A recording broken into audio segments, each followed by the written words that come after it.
Yes, distinguished guests, ladies and gentlemen, the parade commander has invited His Excellency the President to inspect the parade.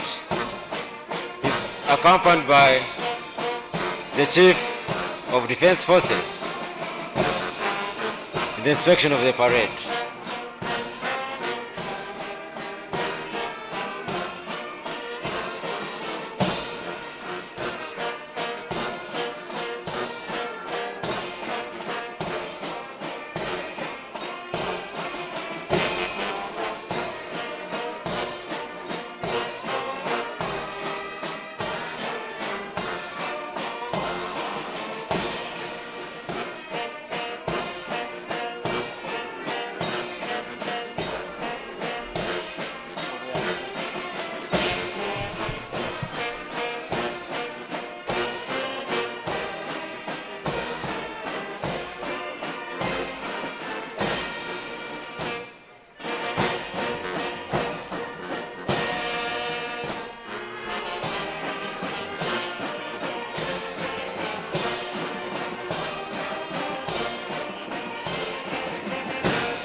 Our distinguished guests, today we are celebrating 36 years of NRA victory under the theme celebrating the 36th NRA Victory Day, a call to duty for all compatriots to contribute towards Uganda's socio-economic transformation journey. This has been and is a journey of socio-economic transformation.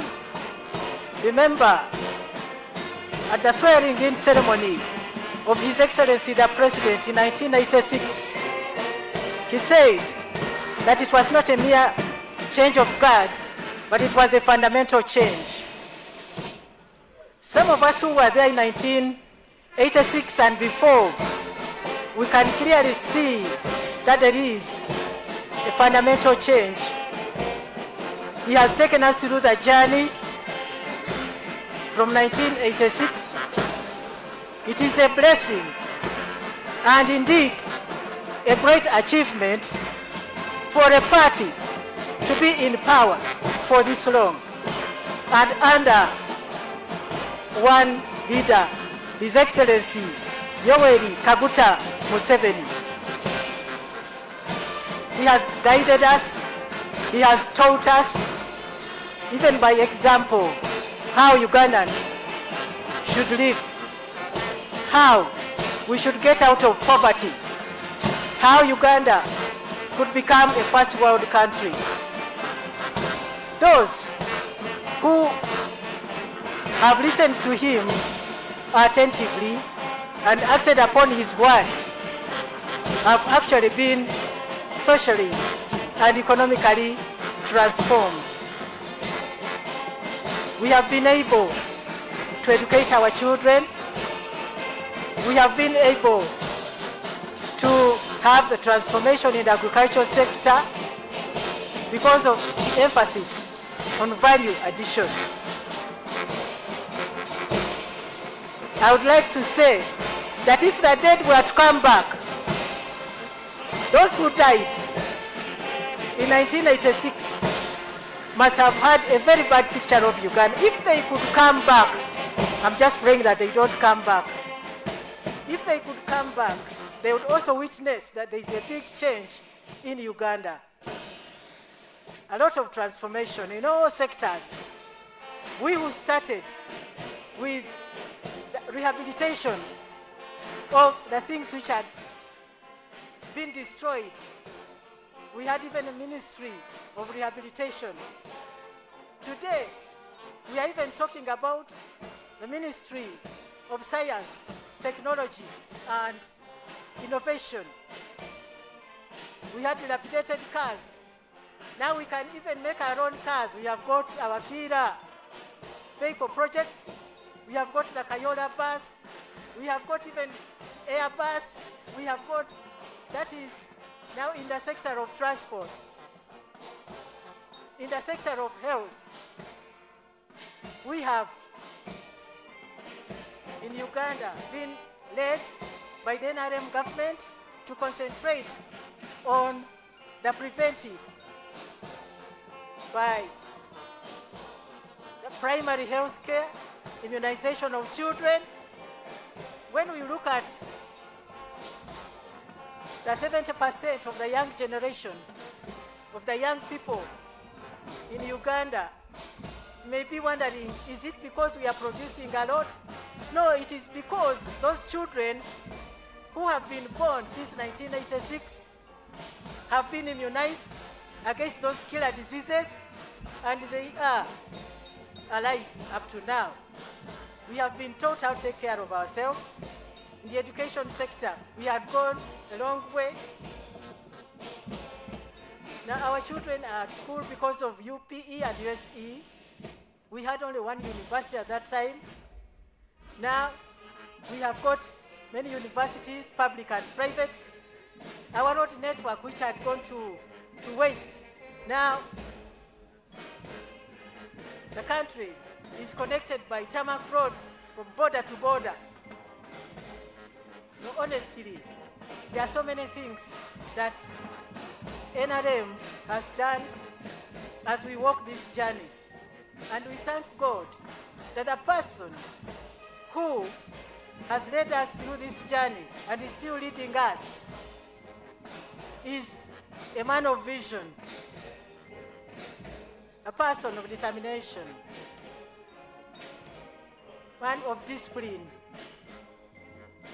and who knows what to do, and who has got the love of the country at heart. He is the one who encouraged patriotism,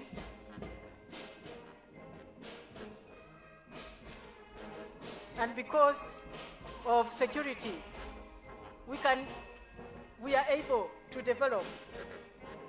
We can even talk about industrialization, these industrial parks to create jobs. Therefore, really, if we decided to talk about the achievements of NRM, the journey that we have walked from 1986, we need maybe a month to talk about each and every sector. Just look at UPDF, police and prisons, how smart they are. They were not as smart as that. They have even colleges to improve on the quality, to professionalize their sector.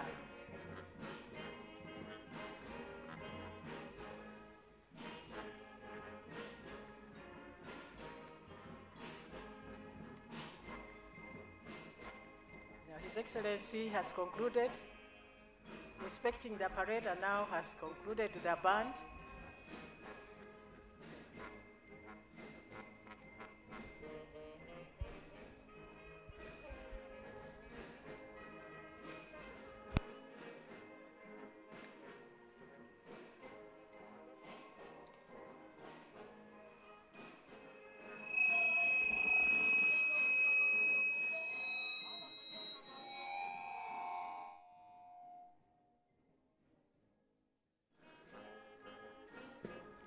Yes, the parade commander has requested and secured permission from His Excellency the President to carry on with the rest of the activities of the parade. And he thanked him for having inspected the parade. We thank you, Excellency. And now, ladies and gentlemen, His Excellency the President will proceed to his seat. Our protocol will take charge of that. And when His Excellency has taken his seat, we shall right away have prayers from His Grace Paul Semogwira, Archbishop of Kampala Archdiocese for the Christian faith, and His Eminence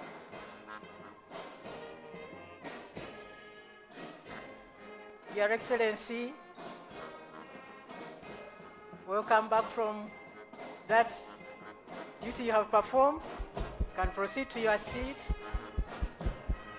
so that we shall go on with prayers.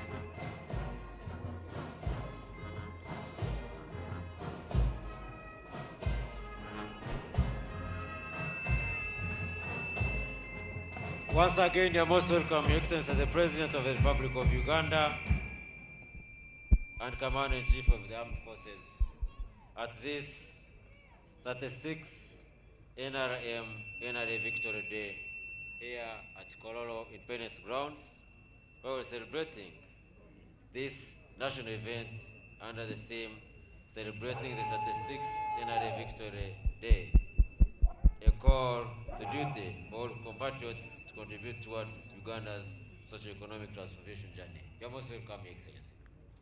Now that His Excellency has taken his seat, we shall have prayers conducted by the Christian faith, by His Grace Paul Semogerere, Archbishop of Kampala Diocese. And then the Muslim faith, yes, I can hear those claps, they are congratulating you, Your Grace. And His Eminence Sheikh Abdallah Semambo, the Deputy Mufti of Uganda, shall lead prayers for the Islamic faith. DJ, can you give us a song to bring them to pray?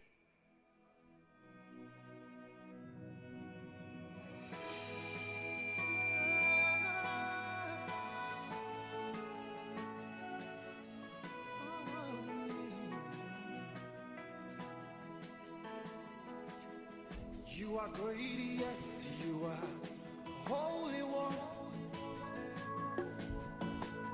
Walked upon the sea, raised at reign in majesty, mighty God. Everything written about you is great.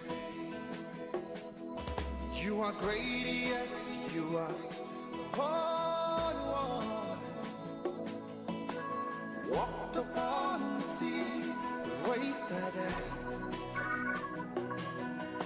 you reign in majesty, mighty God. Everything written about you is great. You are great. You are great. You are great. You are great.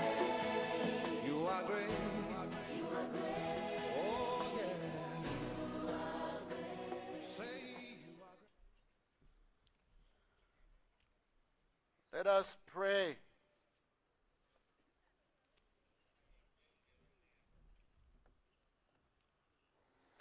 Almighty and powerful Father, we thank you for bringing us together as your family, Uganda, to celebrate the 36th NRA Victory Day. The theme chosen this year is celebrating the 36th NRA Victory Day, a call to duty for all compatriots to contribute towards Uganda's socio-economic transformation. When we mention the call to duty, we necessarily imply the importance of corresponding rights of these duties. The basic right to work, to employment, right to human life, not forgetting the right and freedom of expression, regardless of gender, age, or cultural background. St. Paul, in his second letter to Thessalonians, teaches us that even when we were with you, we would give you this command: if anyone is not willing to work, let him not eat. As we read from 2 Thessalonians chapter 3, verse 10. Today, we call upon your merciful hand to bless our country, Uganda, that in being patriotic to our socio-economic transformation, we may put you first in all we do, without forgetting our national motto, for God and my country. Let us remember as we gather to celebrate those selfless, dedicated men and women in the past and through the years who have diligently served this country and have passed on, including Professor Emmanuel Tumusiime Mutebire. Receive them in your eternal home. Gathering today at these national ceremonial grounds at Kololo, increasing in us the love for our country and renewing in us the spirit of rightful service. We ask you to kindly continue to guide our leaders, especially His Excellency Yoweri Kaguta Museveni, the President of this Republic of Uganda, the ministers, members of parliament, and all in civil service, so that together we may create a better working environment in our country, which will enable your people to benefit from their daily sweat. May all the sharing in today's event strengthen us more into one family, for we all come from you, and to you we shall all return. Through Christ our Lord. Amen.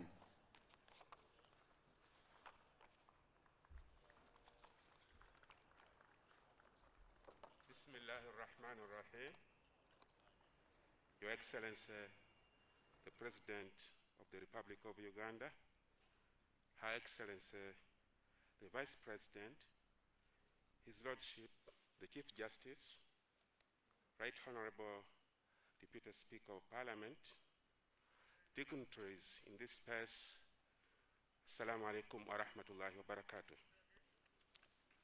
I wish to convey first our sincere appreciation as religious fraternity for inviting us to be part of you on this great day, on this great occasion when we celebrate 36 years of NRA victory. We are cognizant of the fact that celebrating 36 years of NRA victory today is not simply a matter of appreciating space of time by virtue of the many years that have rolled by, but rather a sincere and objective insight into the many strides achieved in the transformation of the society. On behalf of Uganda Muslims Film Council in particular, we therefore commend all the efforts that keeps the country image up, and we pray well for all minds and souls of those that have and continue to contribute to peace and progress of the economic transformation of Uganda. O Allah, you are the source of glory, mercy, and wisdom, and whosoever you grant any of your favors stands out and extends service to humanity.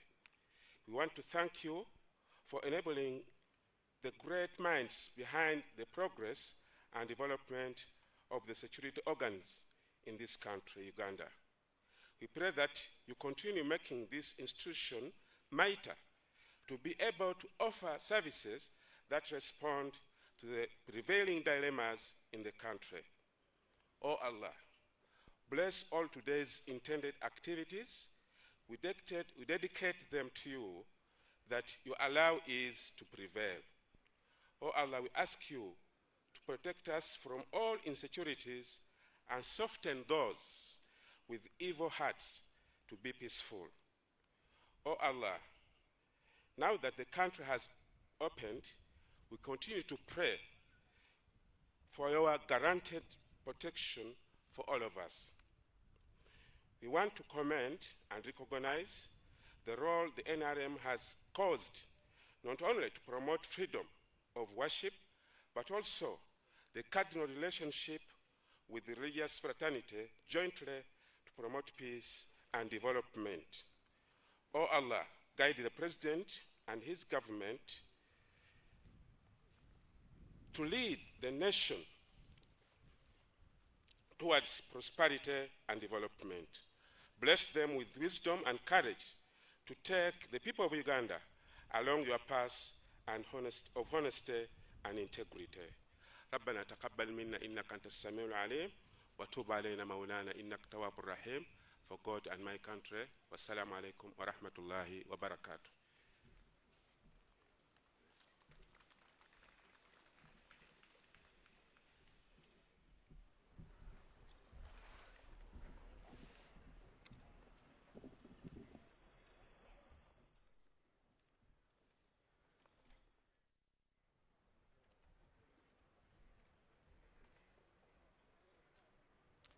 We thank you, Your Grace, the Archbishop, Kampala Diocese, and Your Eminence, the Deputy Mufti of Uganda.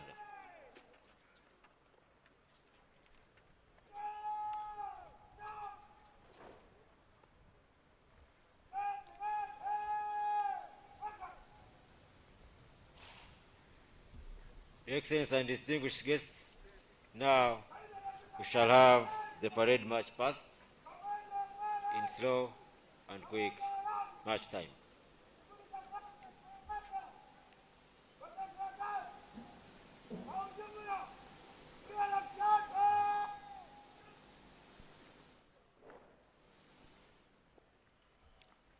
Your Excellency, the parade, as I informed, is mounted by Uganda People's Defense Forces, Uganda Police Force, Uganda Prison Service, and Uganda Police Force, Uganda Prison Service, and Uganda Wildlife Authority. The commander is Colonel Armstrong Nduga, and second in command, Lieutenant Colonel Betty Wanyera Musuya.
Your Excellency and invited guests, ladies and gentlemen, we are requested to all rise as the national colors come to the saluting base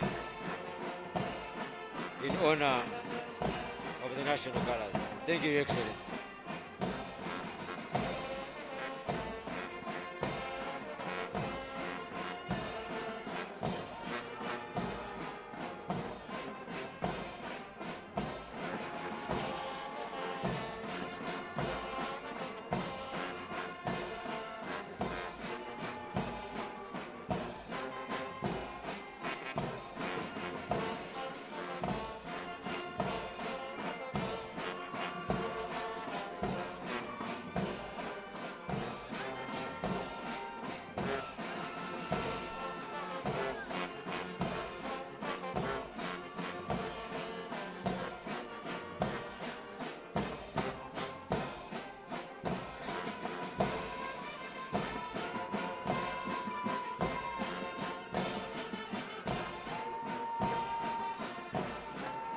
Thank you, Your Excellency. Dear guests, we may resume our seats. Thank you.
Your Excellency and distinguished guests,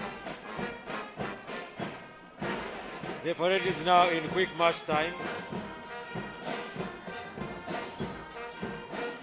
And Your Excellency will once again request you and our distinguished guests to again rise when the colors reach the saluting base in honor of the national colors.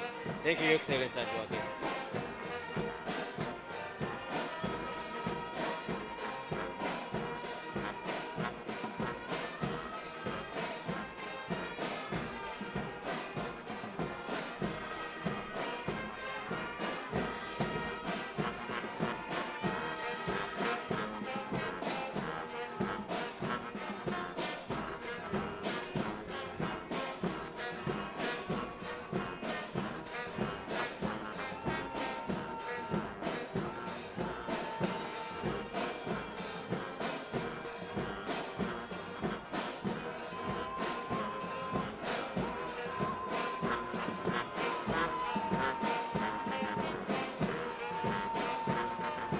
We request to resume our seats, Your Excellency, and the distinguished guests.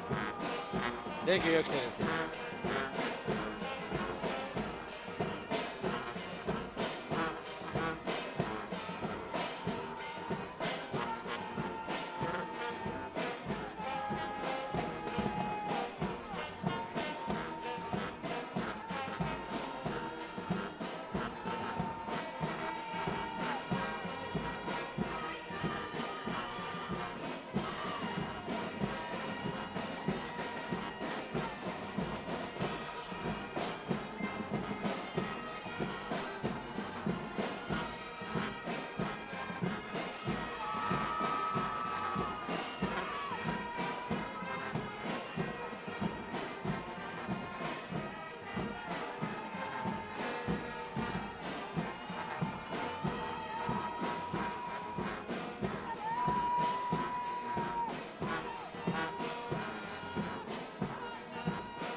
Your Excellency, distinguished invited guests, after that, the parade will now march in review order. And at that point, Your Excellency, we shall be requested to rise for the national anthem will be sung once again. Thank you, Your Excellency.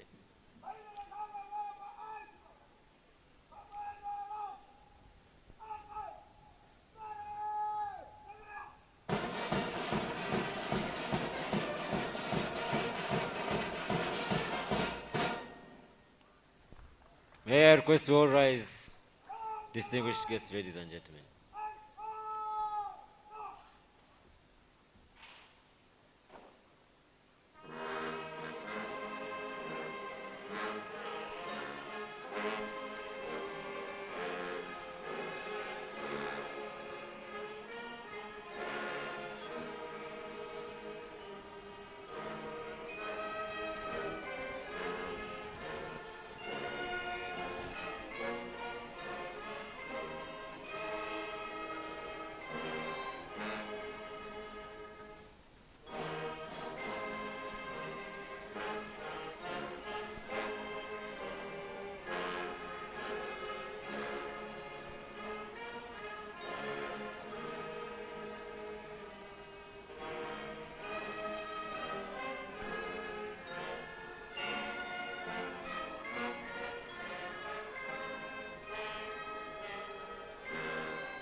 Your Excellency, at this juncture, we, the Assistant Directors of Ceremonies, we would like to hand over to the Director of Ceremonies, the Minister for the Presidency, Honorable Miri Babirye Babalanda. Your Excellency, as she comes, the theme talks of a journey, and you have walked us through the journey. It has not stopped. Journey yakatandika. So the question is, where did this journey start? We've been discussing this, but we have come to this one. It is written in Jeremiah chapter 1, verses 4 and 5. It says, the word of the Lord came to Jeremiah. Before I formed you in the womb, I knew you. Before you were born, I set you apart. I appointed you as a prophet to the nations. Your Excellency, this journey you are walking through with us, this is where it started. Even before you were born, God had already appointed you president of this nation. That is why you have done so well. That is your calling. So it did not start in 1981, it did not start in 1986, but earlier on, before you were born, you were called to this service as president of this nation. That is why you have guided us so well. You have the anointing for it.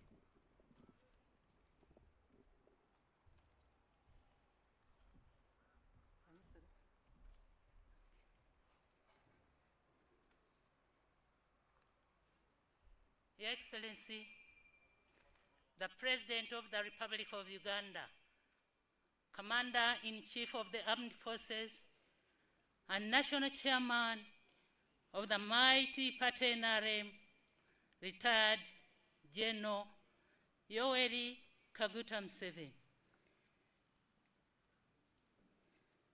Her Excellency, the Vice President of the Republic of Uganda, retired Major Jessica Rose Pell Halupo. His Lordship, the Chief Justice, Alfonso Winyi Dolo, the Right Honorable Deputy Speaker of Parliament, Anita Mo, His Lordship, the Deputy Chief Justice, Richard Butera,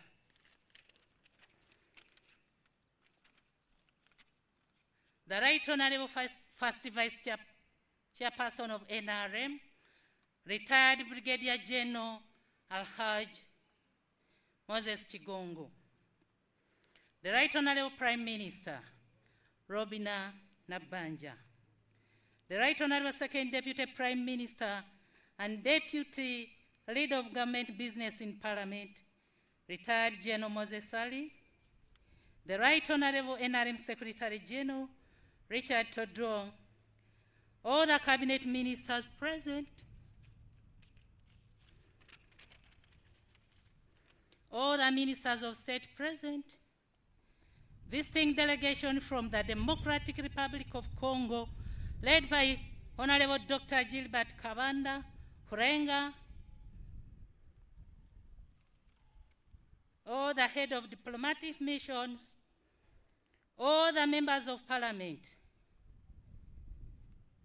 all the former national leaders, especially His Excellency Gilbert Bukenya, His Excellency Edward Chiwanuka II, all the traditional leaders present, Head of Public Service and Secretary of Cabinet,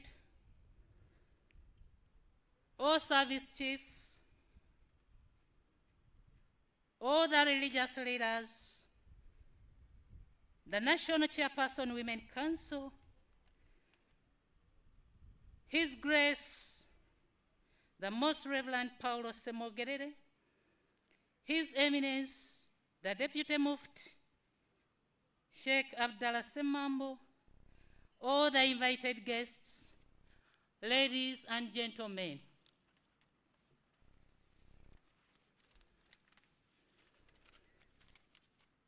Your Excellency, you are also joined by a visiting delegation from DRC. Honorable Dr. Gilbert Kabanda Hurenga, Minister of Defense. Your Excellency, I request this delegation stand for your recognition. General Mbalam Sense Celestine, CDF. Major General Bombel Lohora Camille. Brigadier General Kasong Maloba Robert.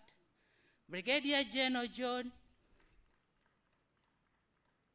Kinyawuma Kamakinde, Brigadier General Mpenzo Mbale Bruno, Colonel Mananga Makaya Cyprian, Colonel Emedi Mauricio Albert, Mr. Lapute Kangalie Elvis, Warrant Officer 1 Kaeja Naurunga Jane.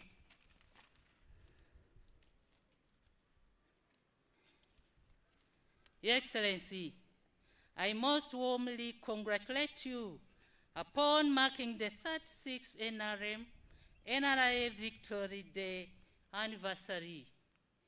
Your Excellency, sir, the theme of this year's celebration is celebrating the 36th NRA Victory Day, a call to duty for all compatriots to contribute towards Uganda's socio-economic transformation journey. This theme reminds all the compatriots of their duty in nation building and to reflect on the journey of 36 years of sacrifices and commitment to transforming this country. Today, Ugandans are coming together to reflect on events 36 years ago on January 26, 1986, when the determined and brave NRA fighters, under your able leadership, captured Kampala and upon that restored and entrenched peace and stability in our country. We therefore on this day take the opportunity to celebrate the sacrifices and extraordinary efforts of our countrymen, countrywomen who have worked so hard to reverse the state of economic decline, social unrest, disrespect of security of person and property, among other challenges which had befallen Uganda at that time.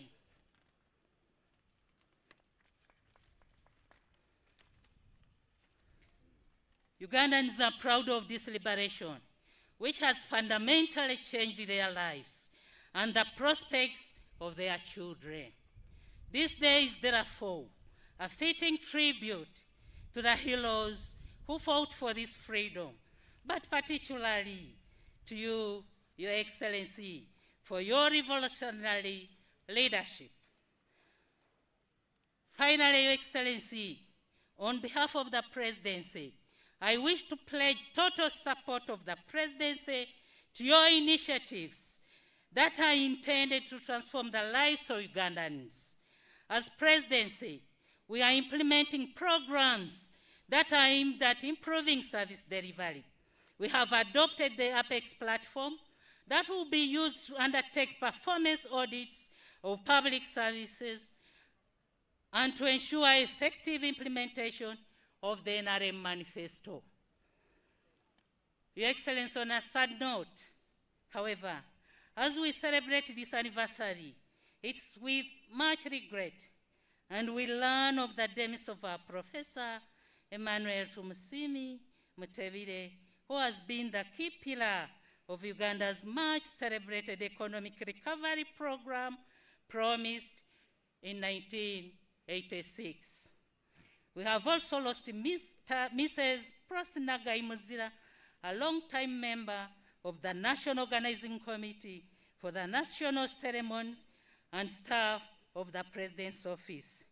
And also, sir, Mr. Magunda Sosan, my biological father, who passed away last week. With your permission, sir, I request that we observe a minute of silence in remembrance of their contributions.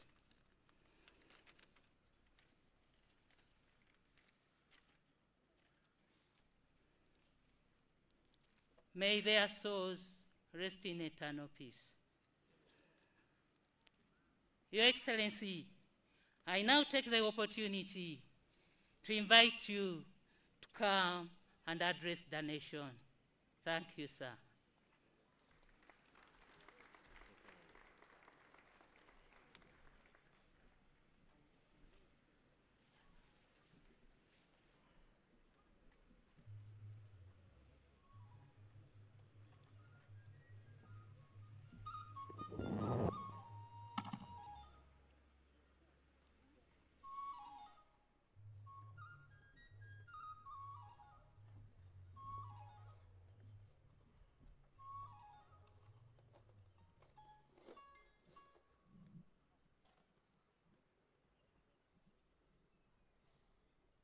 Her Excellency the Vice President, His Lordship the Chief Justice,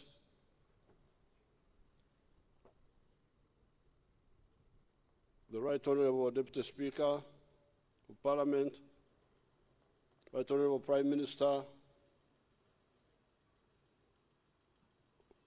Honorable Ministers, Members of Parliament, His Grace the Archbishop Paul Somogere, we congratulate you on your nomination and installation. His Grace the Deputy Mufti, all our visitors from Congo, our brothers, karibu sana wa Congo, Wakongomani karibu sana nyumbani hapa. Tunawakaribisha. And ladies and gentlemen,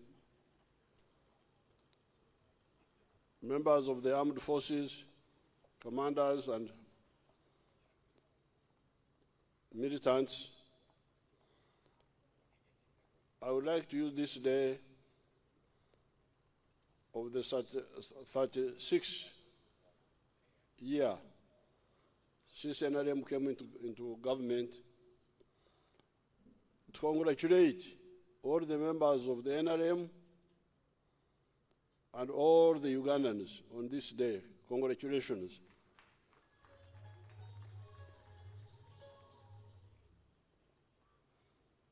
We fought for very serious reasons,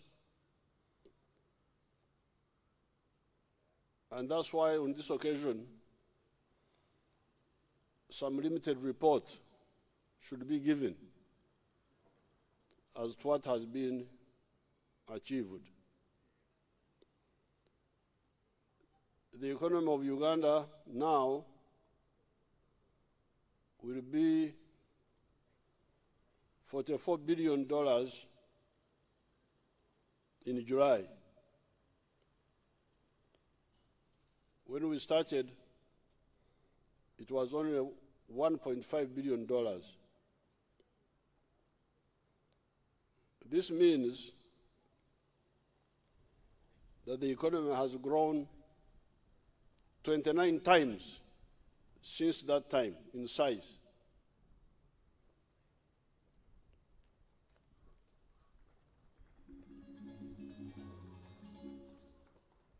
And in July,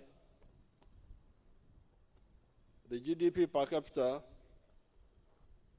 will be about $980. That is very near the middle income status, which is $1,039. So in July, we shall be about $50 short of the middle income status. And we would have achieved the middle income status if it had not been for the corona. But in this Sanja, we shall definitely achieve it because we are near.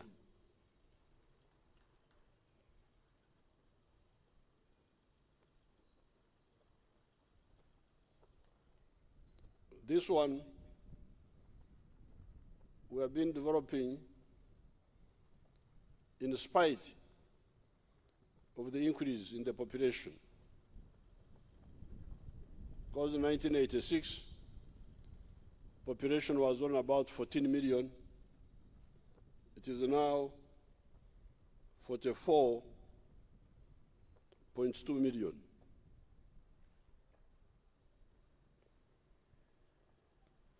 However, I'm not satisfied with this level of growth.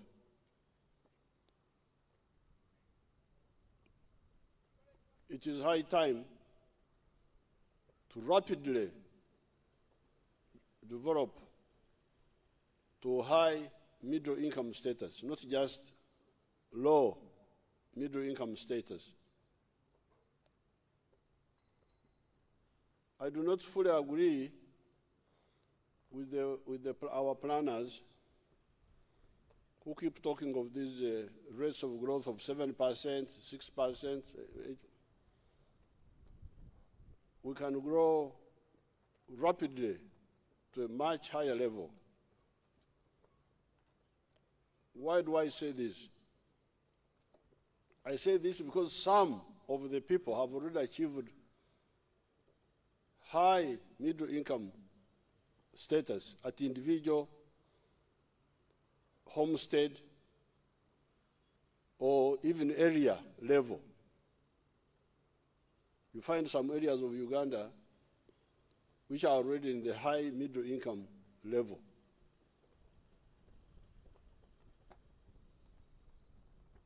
I will, for instance, take the example of the group near Fort Portal in the Rwengaju parish, led by Mr. Nyakana. Nyakana and the group are now earning 240 million shillings per year from just, I think, 2 acres or 1 acre. $240 million shillings a year. Now, that if you put it in dollars, that's about $66,000. If you assume that a family has 5 members, then the per capita is $13,000 per person in those families. Now, if all of us were to wake up and follow what we have been telling you, just using agriculture alone, not taking into account the other sectors, because here I'm talking about just agriculture, our economy will not be $40-something billion. It will be $586 billion.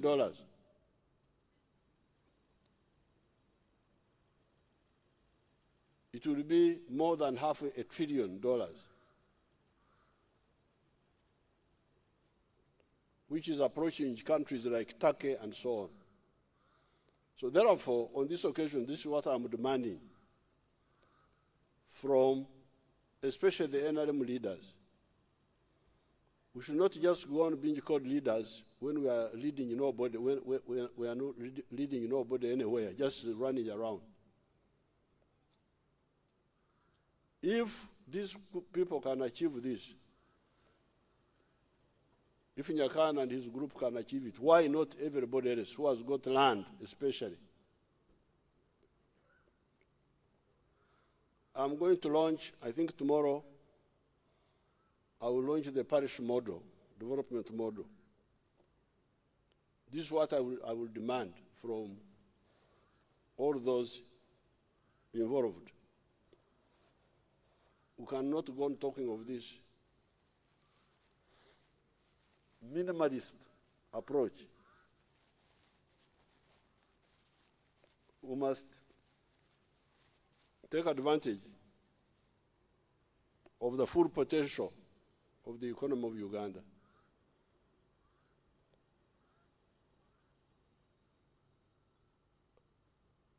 And in order to do this, I need to remind you of the way forward, the way we have been advising you for years now.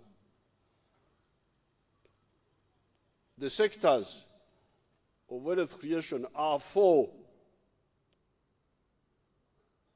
From where you can get wealth and jobs. Sector 1, agriculture. This alone can push us to the middle income, to the high not low, but high middle income level.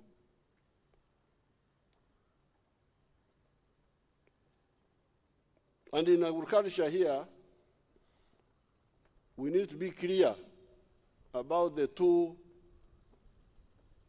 modes of commercial production. One mode, intensive agriculture, where you use a small area to get high returns. In 2018, when I made a countrywide tour, I gave you a detailed guidance on this. It is written in a booklet entitled 4 sectors, 7 areas, 7 activities. Number 1, an acre of coffee, high colonial coffee. Number 2, an acre of fruits, selected fruits, which you know. Acre 3, dairy farming, pasture for dairy, for zero grazing. Acre 4, for food crop for the family, whatever you want to grow, cassava, whatever. In the backyard, poultry for eggs, pigs, and those who are near the wetlands, fish farming. I've told our people to look at other activities like vegetables, because I have not done the calculation there myself. But these are the ones we recommend for the people who have got 4 acres or less. Now, for the people with more land, more flexibility, because these 7 are not the only things we need in Uganda. We need cotton for our textile factories. We need tobacco, those who want to destroy their lungs. We must arrange for them also, so that they destroy their lungs using at least our local tobacco.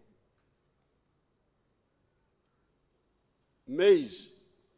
We need maize. Maize is very important for very many other things. Sugar cane, avocado,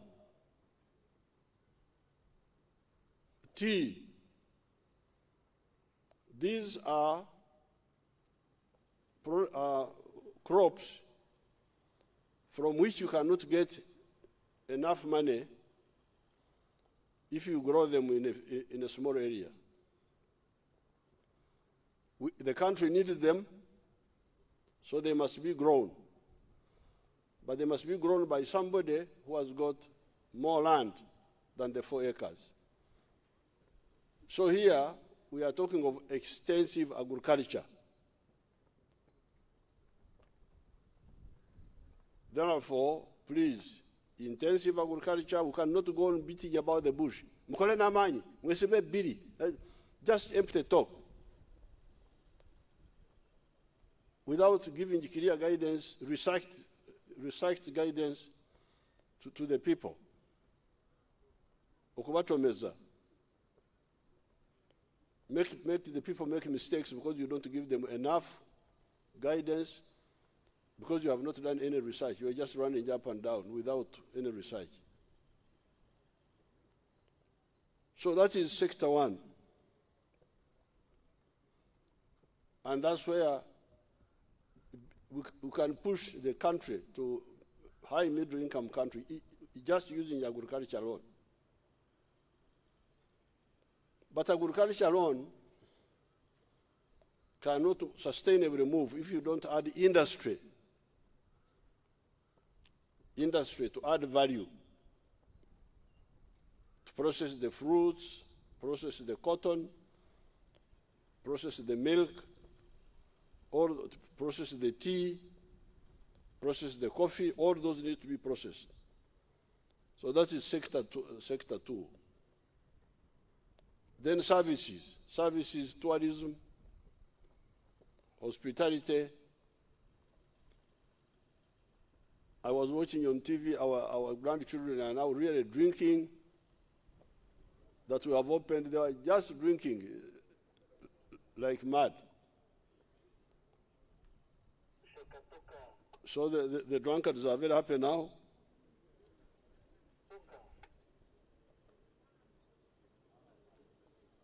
That is all services.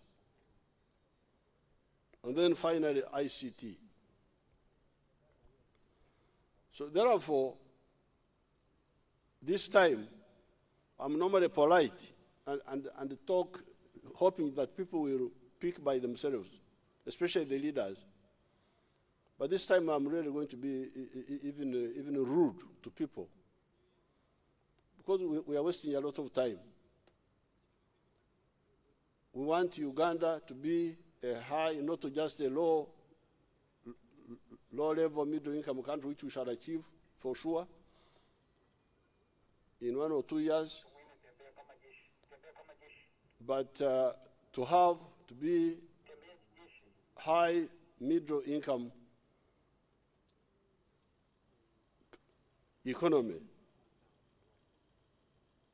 We are already moving, because not only are we moving in agriculture, of course now we have a lot of products already. We have a lot of surplus of milk, surplus of maize, surplus of bananas,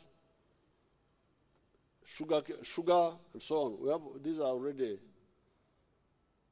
in surplus. But we need more, and we shall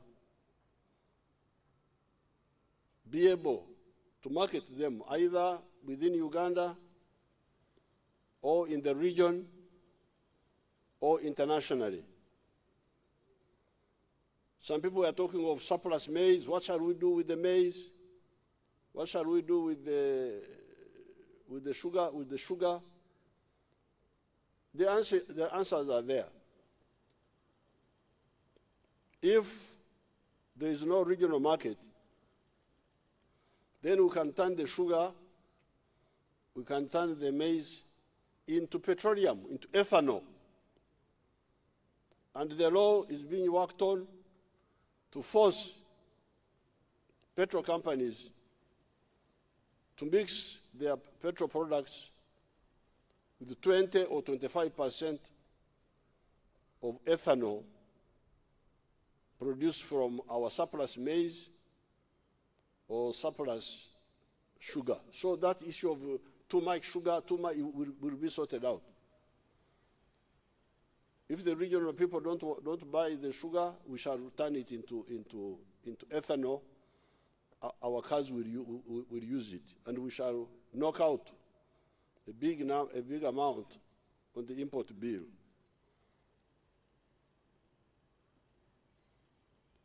But our people, and I'm confident we can do this, because why? Because our people are now educated. The literacy rate is now 77%. Many of the children in the villages are literate. But we have also got high-level scientists. So we are going into new areas of the economy, like the vehicle industry, the automotive industry. We are making our own buses now, our own cars, the electric car, making our own pickups, assembling all sorts of things here.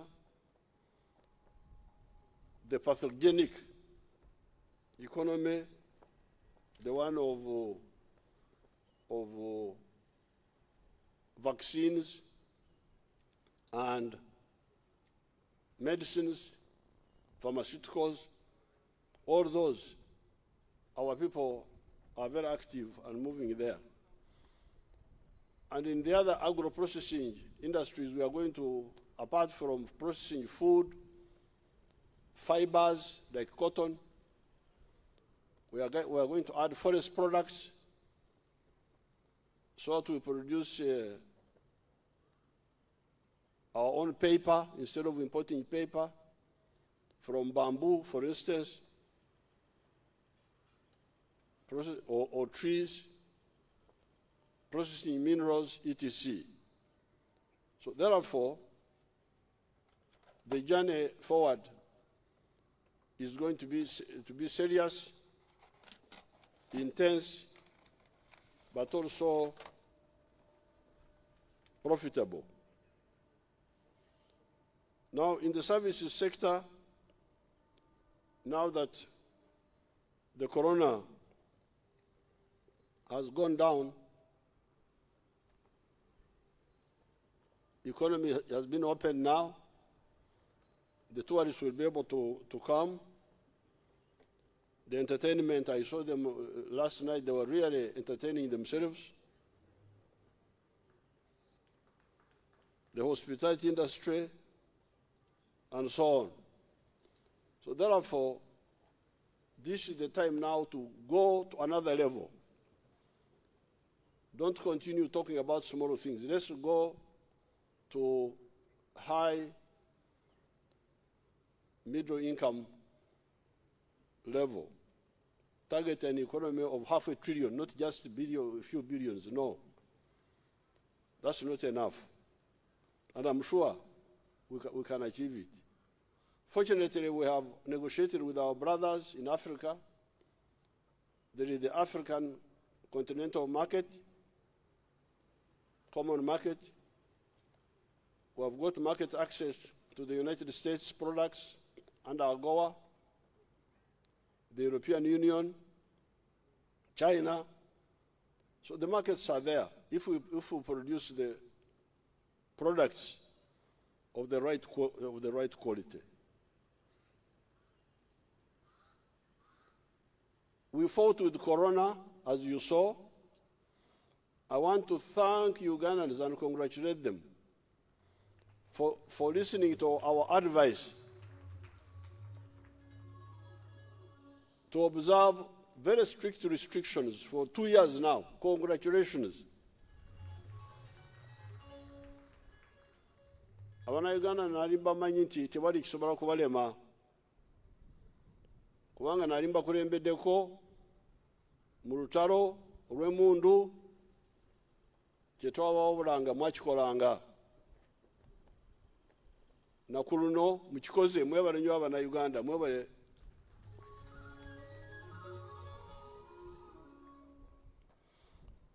These international media groups are not serious. You really wonder how people can be not serious.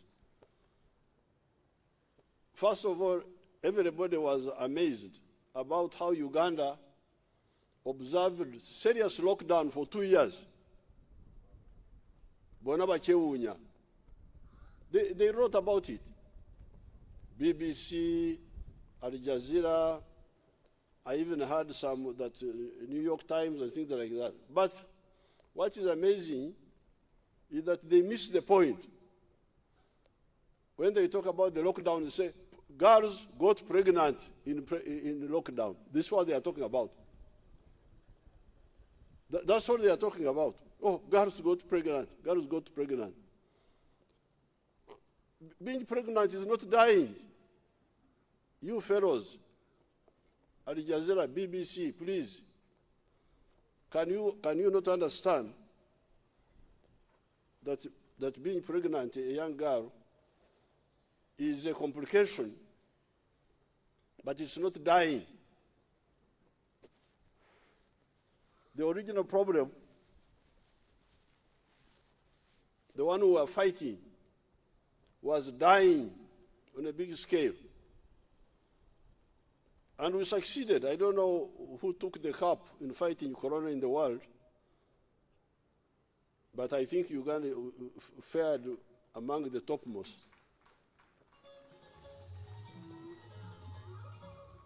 Because after 2 years, we have lost 3,000 something people who died.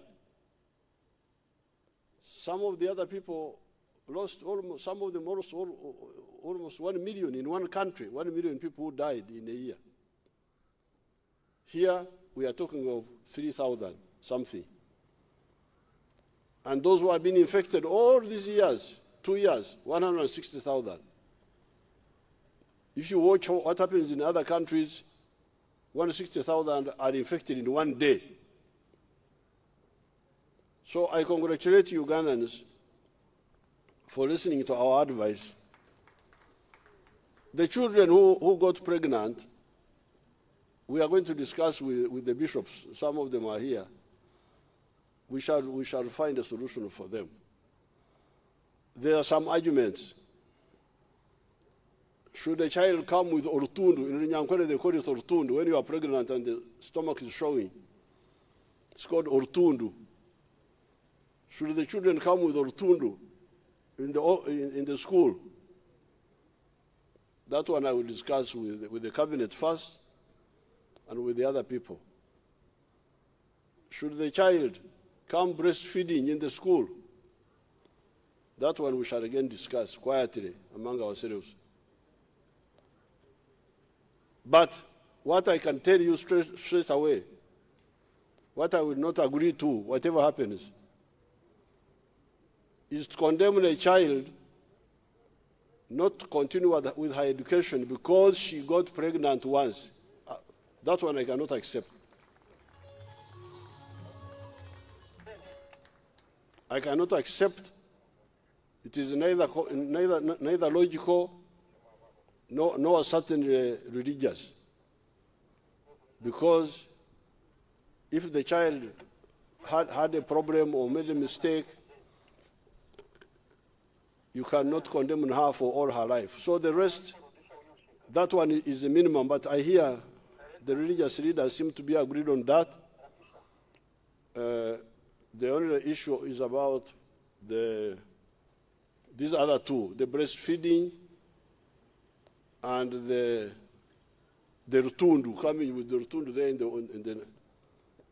in the classroom. I don't want to give my views on that because I want to hear the views of all the others, but I have some views also. But for the going back to school, the children will go back to school, to the government schools.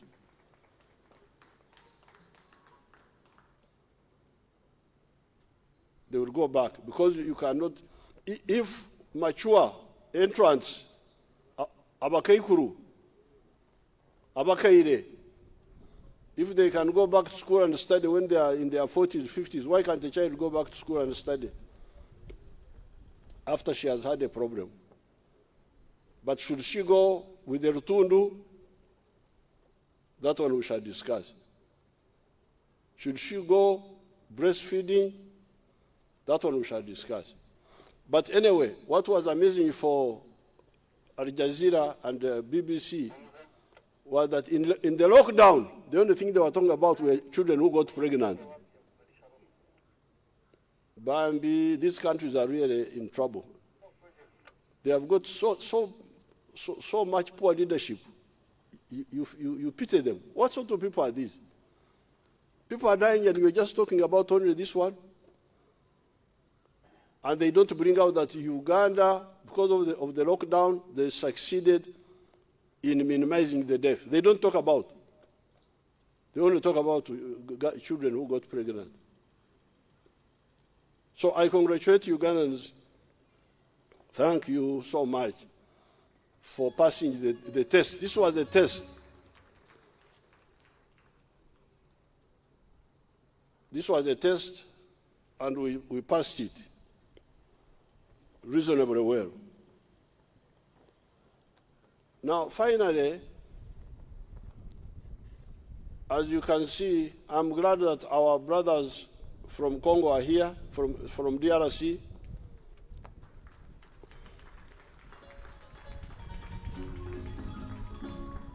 We are working together to stop that little problem of ADF. ADF is nothing. We shall defeat them. We defeated them here. They were from here. We defeated them. The NRA coin were here, we defeated them. So they go to kill our brothers and sisters in Congo. They once in a while they come and plant bombs here and kill some sheikhs. That one we. So I want to thank His Excellency President Tshisekedi for having us, allowed us to work with our brothers to finish that little problem. These children, these young children who had joined the ADF, they had got spoiled. 20 years killing people, looting people's things. You can imagine in Congo, that part of Congo, people there are very hardworking. They grow cocoa. They grow cocoa, among other things. So what was happening all these years is that when the cocoa would be ripe, the ADF would come and chase people and harvest the cocoa and sell it and get money.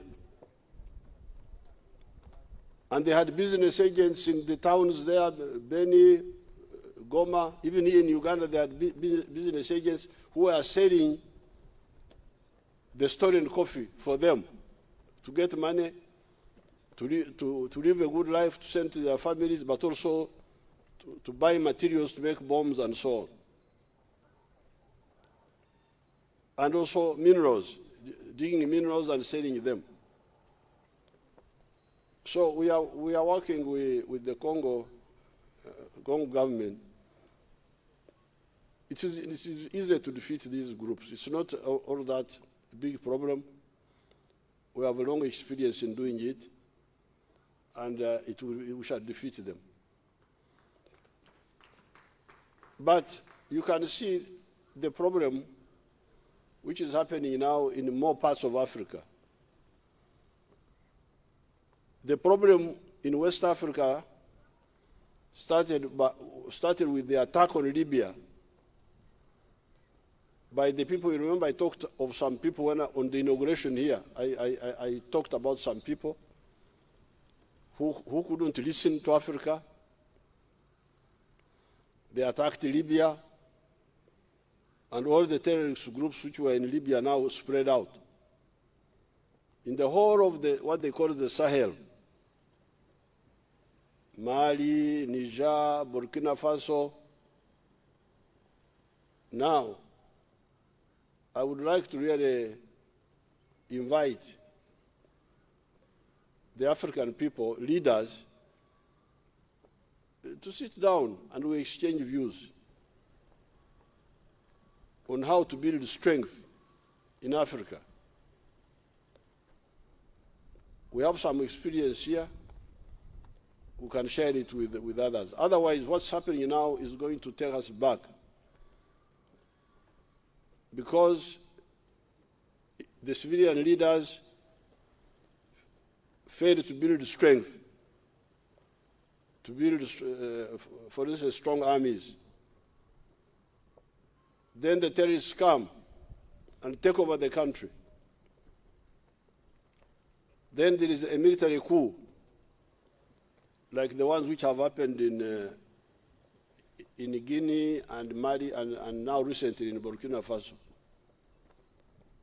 Now, those soldiers are not accountable to anybody.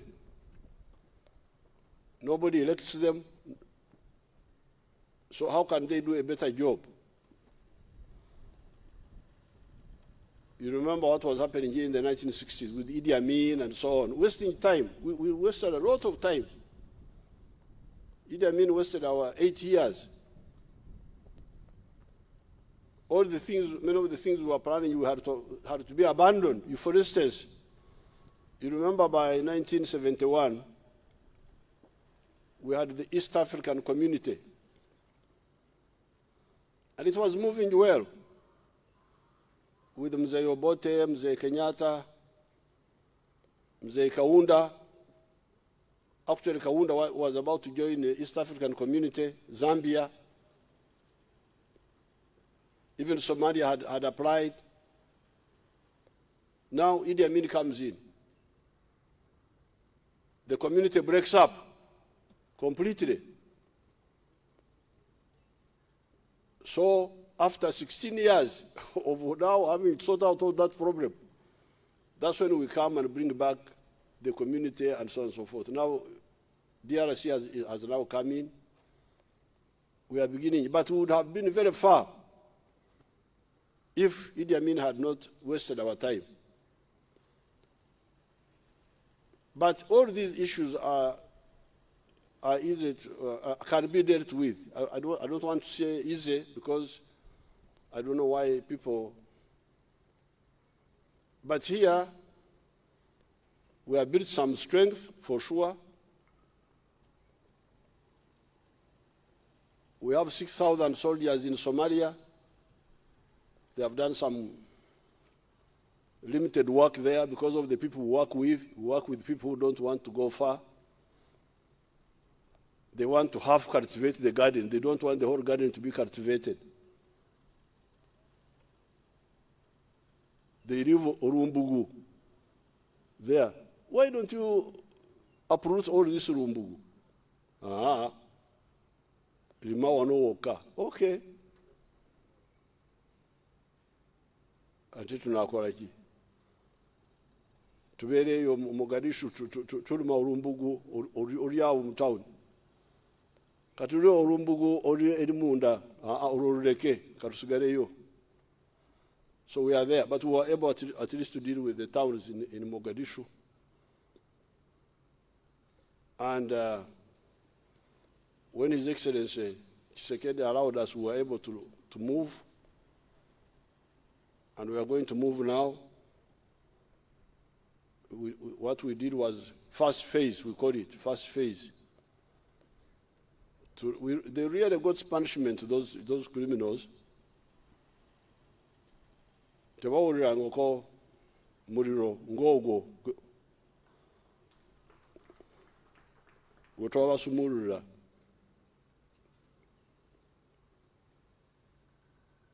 Ate n'okumanya tebamanyi. You know, this is the whole problem of Africa. Abantu abatalina kye bamanyi babeerawo ne befuula ng'abalina kye bamanyi.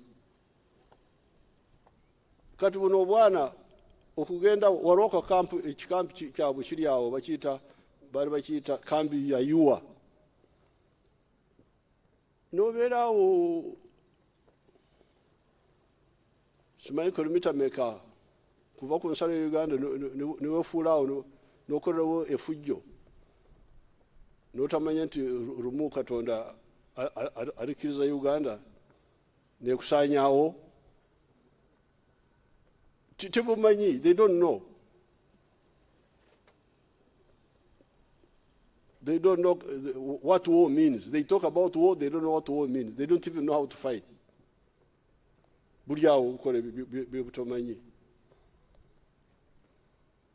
But Africa should not allow those novices to disturb our peace and our agenda.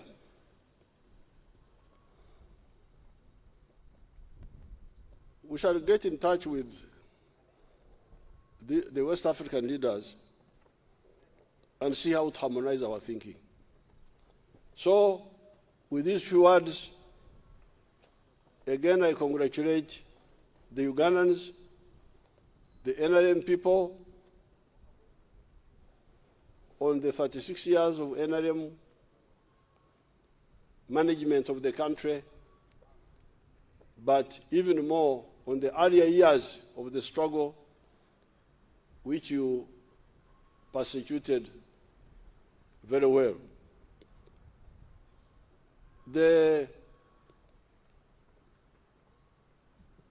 Some of the correspondents in Uganda are beginning to be serious. I was reading some articles in Monitor. Monitor never nangi taliso kuandika ebirimu amagezi.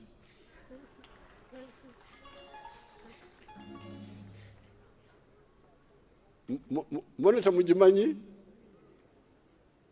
Monitor omusajja buli eyo bubadde bukola ebitotegerekeka naye kati olwaleero ndabite Katonda gyali. Monitor newandiika ebirimu amagezi.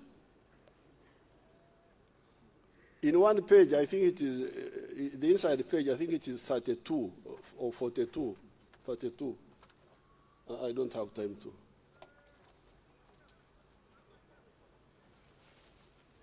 They were writing, you should go and read it. But I found it interesting. There's a boy called Faustin Mugabe. Mugabe yani. Awandika bulijjo. Now, he was writing in that supplement there inside, the recovery of the industry in Uganda. And he was talking about soap. Maybe I can see it. Let me see what I can see. Bw'olaba monitor neewandise kirimu amagezi omanya nti Katonda anaatera okujja.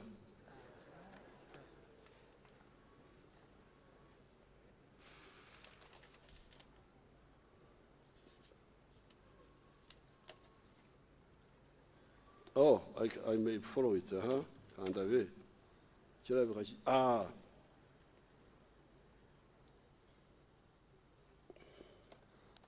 On the page, on the supplements,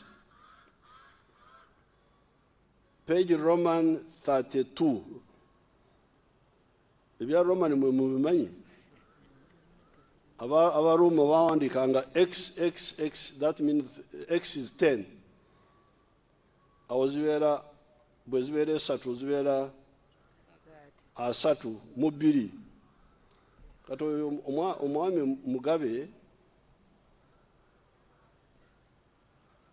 when the National Resistance Movement government came to power in January 86, production was very low. In the manufacturing section, all the factories were running after half capacity and below. Crop production was equally very low. But in the first 366 days, under the NRM government, a lot of growth was recorded in production and exports, partially as a result of the peace restoration by the NRM government. Below are some of the records from production and exports of some crops extracted from the 1988-89 National Budget Report. Kati olaba kati monitor naye wandika ebirimu egezi. Kino kyakwewuunya nno. Oba Katonda akyaddeyo simanyi. Kati ne bawandiika soap production. Soap, sabuni, was one of the most scarce essential goods in Uganda when the NRM government came to power. In 1986, only 3,292 tons of soap, both for bathing and washing, was produced. But the following year, 15,879 tons were produced in the sole manufacture factory owned under Mukwano Industries in Kampala. So, soap production went from 3,000 tons a year to 16,000 tons. Monitor ebiwandiise nno. Kati bw'olaba ente eyogera ng'omuntu.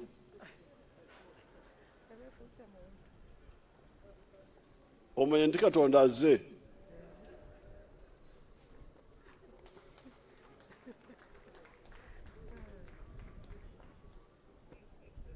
Kati owa monitor bw'avudde ku sabbuuni n'agenda ku batamiivu. Before 1986 and shortly thereafter, beer and soft drinks were often smuggled into the country from neighboring Kenya. Beer and soda beer and sodas were smuggled into Uganda because production in the factories was far less than the capacity production because of poor factory equipment, which often broke down and lacked spare parts, or because of poor management of the company.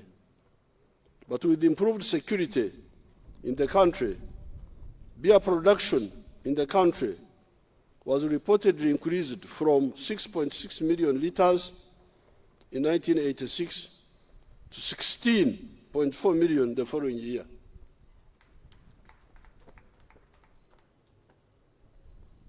Oyo ye monitor awandiise bino. Naye abiwandiise abijja mu mpapula za gavumenti eza budget ez'obudde obwo. N'olwekyo we have moved very well, but we need to move much more aggressively. We cannot be content with remaining where we are. With these few words, I congratulate you and I wish you good luck.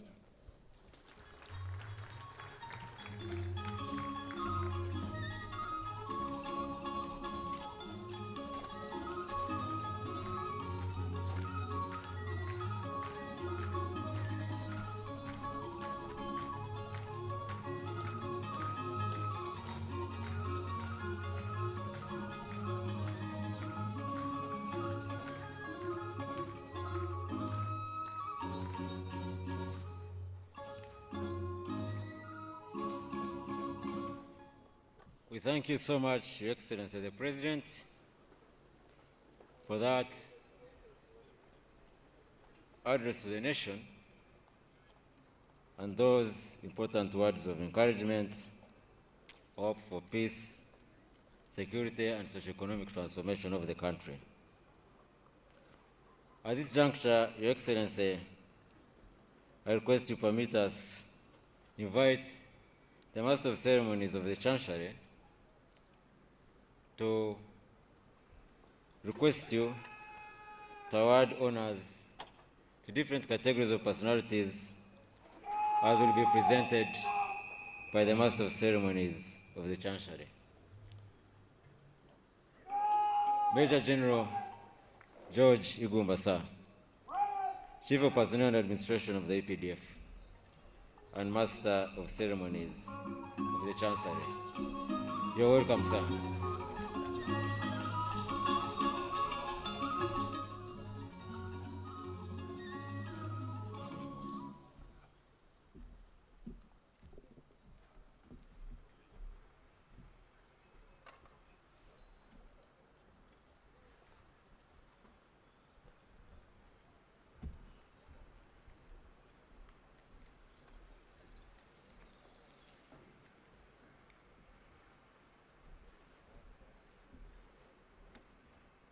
Your Excellency, the President of the Republic of Uganda and Commander-in-Chief of the Uganda People's Defense Forces,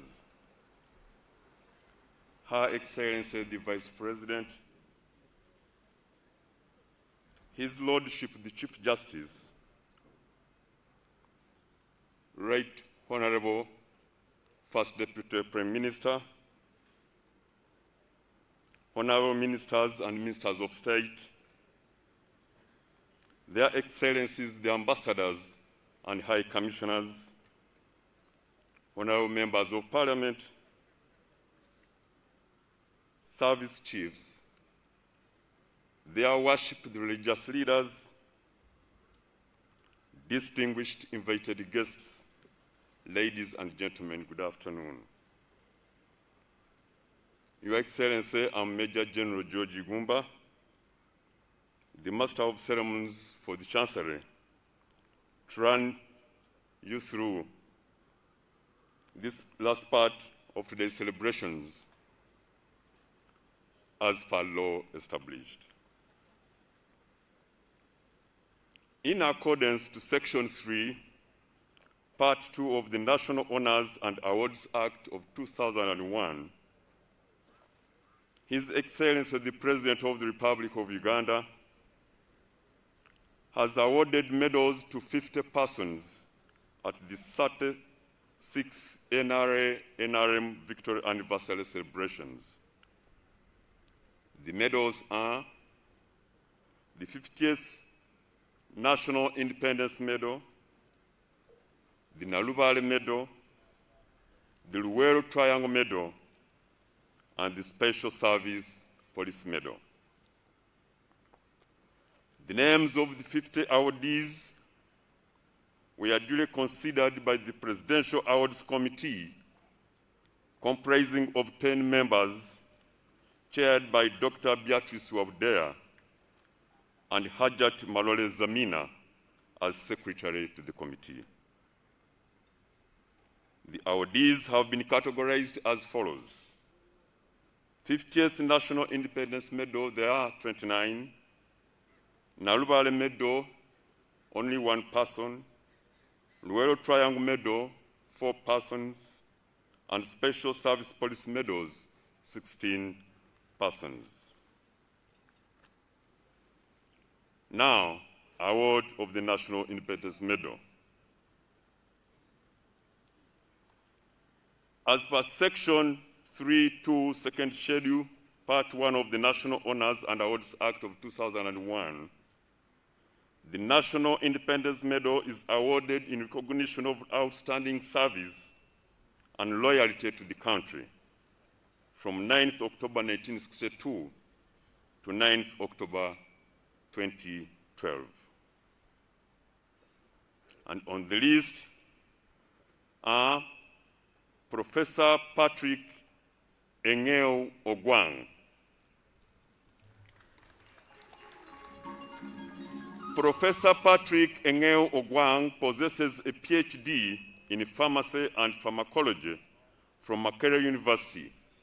He is a renowned researcher in herbal medicines, head of pharmacy and senior lecturer at Mbarara University of Science and Technology, and a former executive member of the Pharmaceutical Society of Uganda. Professor Patrick Engeo Ogwang is the founder of the Herbal Remedy Covidex, a supportive COVID-19 treatment. He is also the leading researcher of Biotrack that produced a sanitizer, FarmSan, in response to curbing down COVID-19, served as the research officer at the Natural Chemotherapeutics Research Institute, Ministry of Health, Uganda.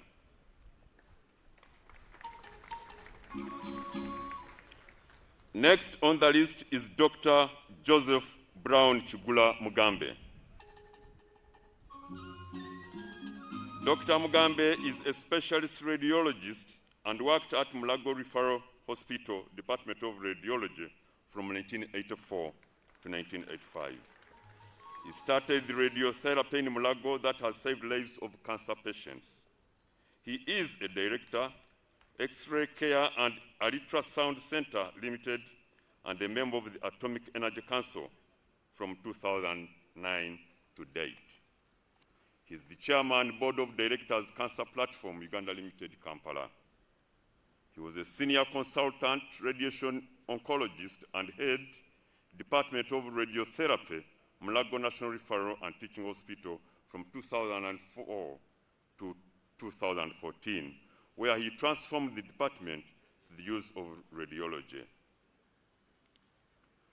Next is Professor Msoke Philippa. Professor Philippa Msoke has pediatric specialty training and child health in the School of Medicine at Makerere University College of Health Sciences. In addition, she's the site principal investigator for the Makerere University Johns Hopkins University Clinical Research Site in Kampala, Uganda. Professor Msoke is board certified in pediatric infectious diseases and has been conducting clinical trials in perinatal HIV prevention and childhood tuberculosis since 1995, and implementing studies, programs for pediatric antiretroviral therapy in resource-limited settings. Next is Dr. Joseph Epodoi.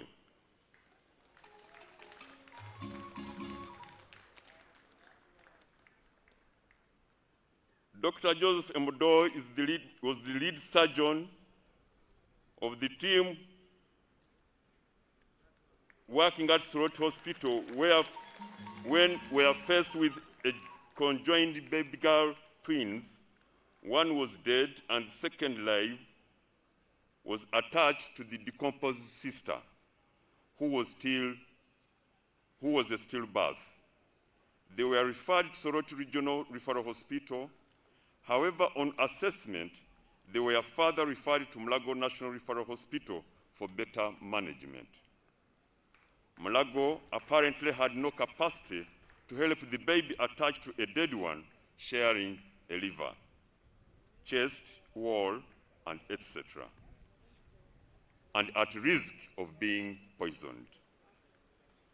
The family finally returned to Soroti, and true to the Hippocratic oath he took at Makerere University years ago, Dr. Joseph Emodoy assembled the team and went into theater to separate the twins. 5 hours later, Emodoy emerged, having successfully separated the live baby from the one that had been dead for 6 days.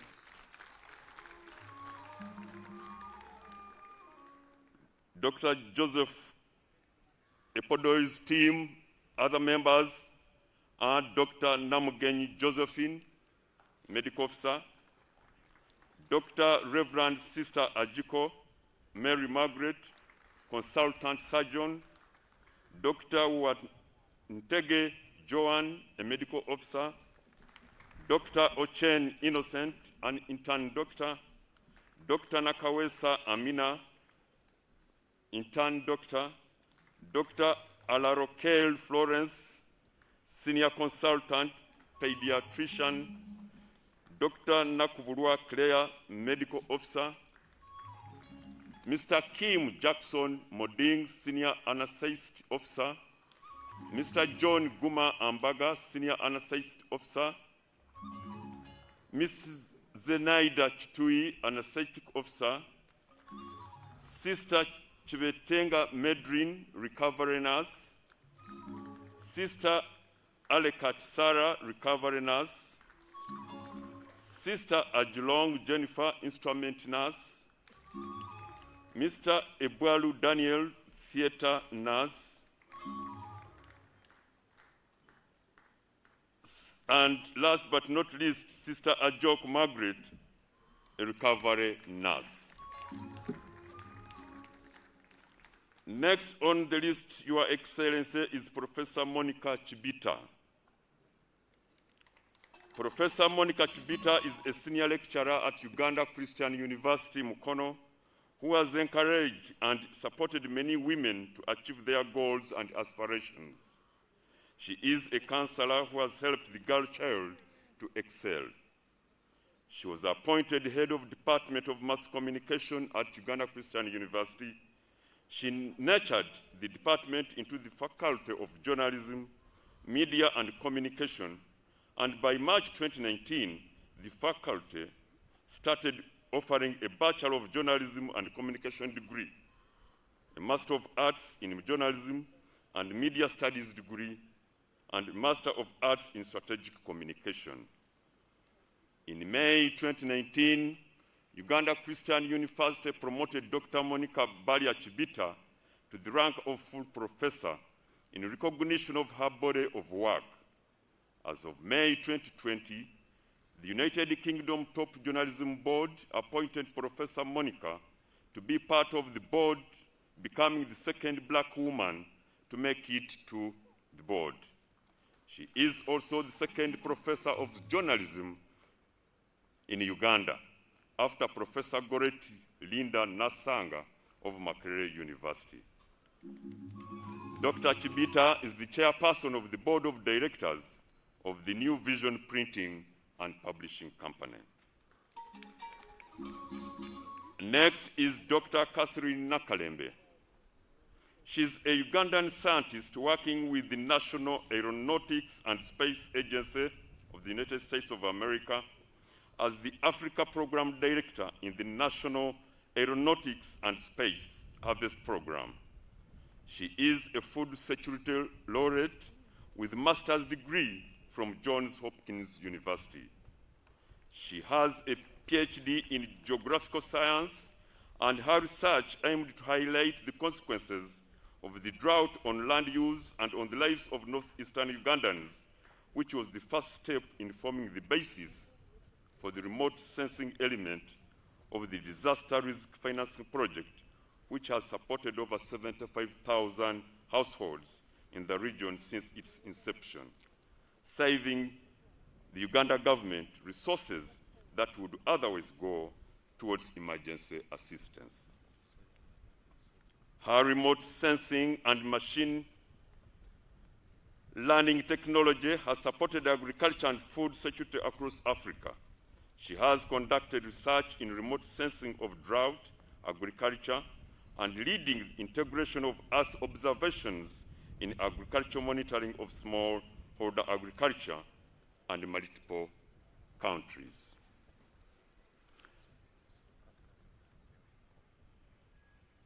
Next, Your Excellency, is Perus Chemtai.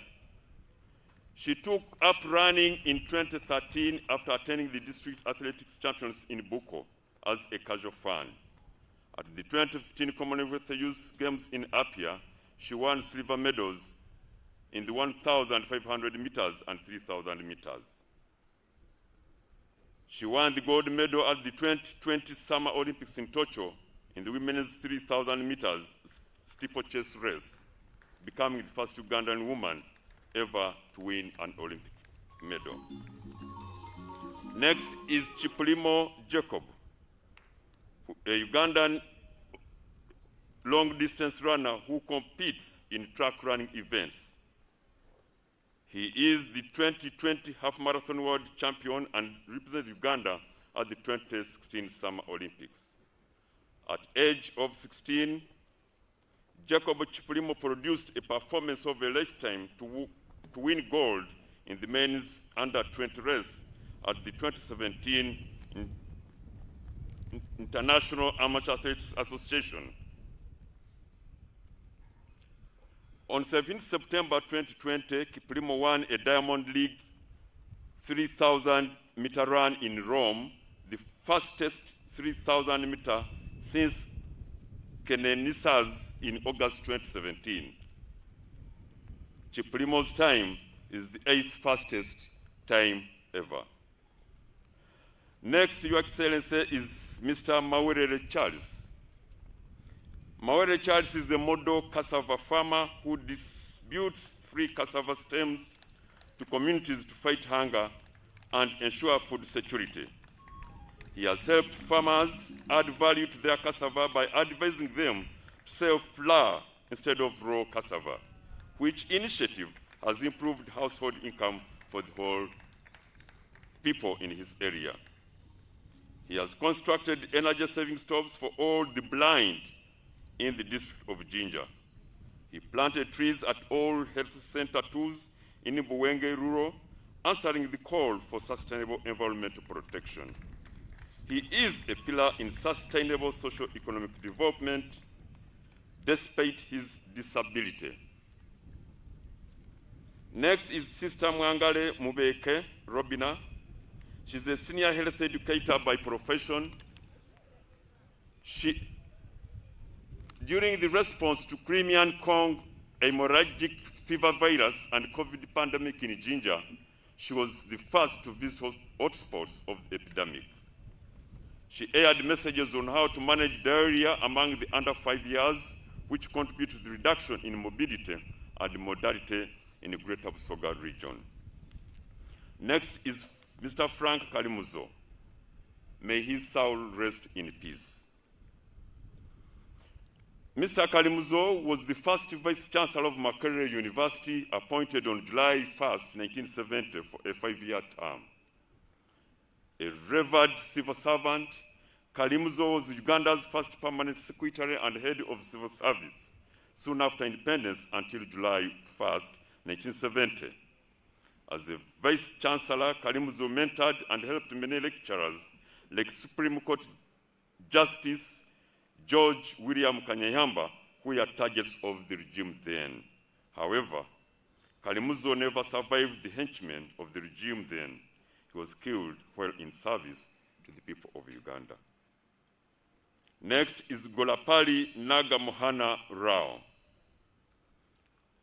He is the chairman, Indian Association of Uganda. He came to Uganda in 1997. He has established a chain of businesses in Uganda like Gromo Seeds and Chemical Limited, among others. He's engaged in socio-economic services like research, production, importation, distribution of quality vegetables, and field crop seeds, as well as agricultural chemical fertilizers, and very many other investments estimated at a tune of $7.5 million US. He has contributed tremendously to our development agenda for attaining the Vision 2040 by adding value to agricultural products and creation of employment opportunities to many Ugandans working in his group of companies. Your Excellency, during the COVID pandemic outbreak, he mobilized over 3.5 billion Uganda shillings from the Indian business community towards Your Excellency's effort to fight the spread of the pandemic and donated 22 double cabin pickups. Next is Dr. Stephen Birungi. Birungi is a veterinary doctor.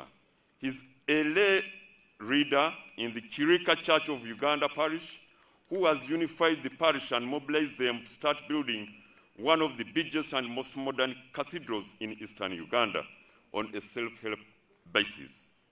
This cathedral will also have a modern adult training center as annex to impart skills to Ugandans.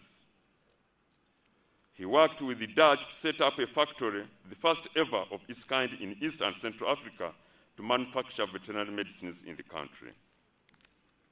Your Excellency, the very last in this category is none other than Onyach Onechimo Oyo. May his soul rest in peace. Onechimo Oyo was born way back in 1917 in Koro Abiliguru district. He was a grade 3 magistrate of Chitugum and Kasese districts from 1963 to 1976. He was the founder of the Scouts movement in Acholi sub-region, aiming at developing the youth into self-reliant citizens who are acceptable in every community. He promoted interreligious denomination unity among Muslims, Protestants, Catholics, and traditionalists in the year 1940. While on the Amnesty Commission, he persuaded the LRA rebels to surrender to the government and supported the RDC of Gulu district, then the late Omoro Justin, in this endeavor. Your Excellency, that marks the end of the awardees in the category of the National Independence Medal.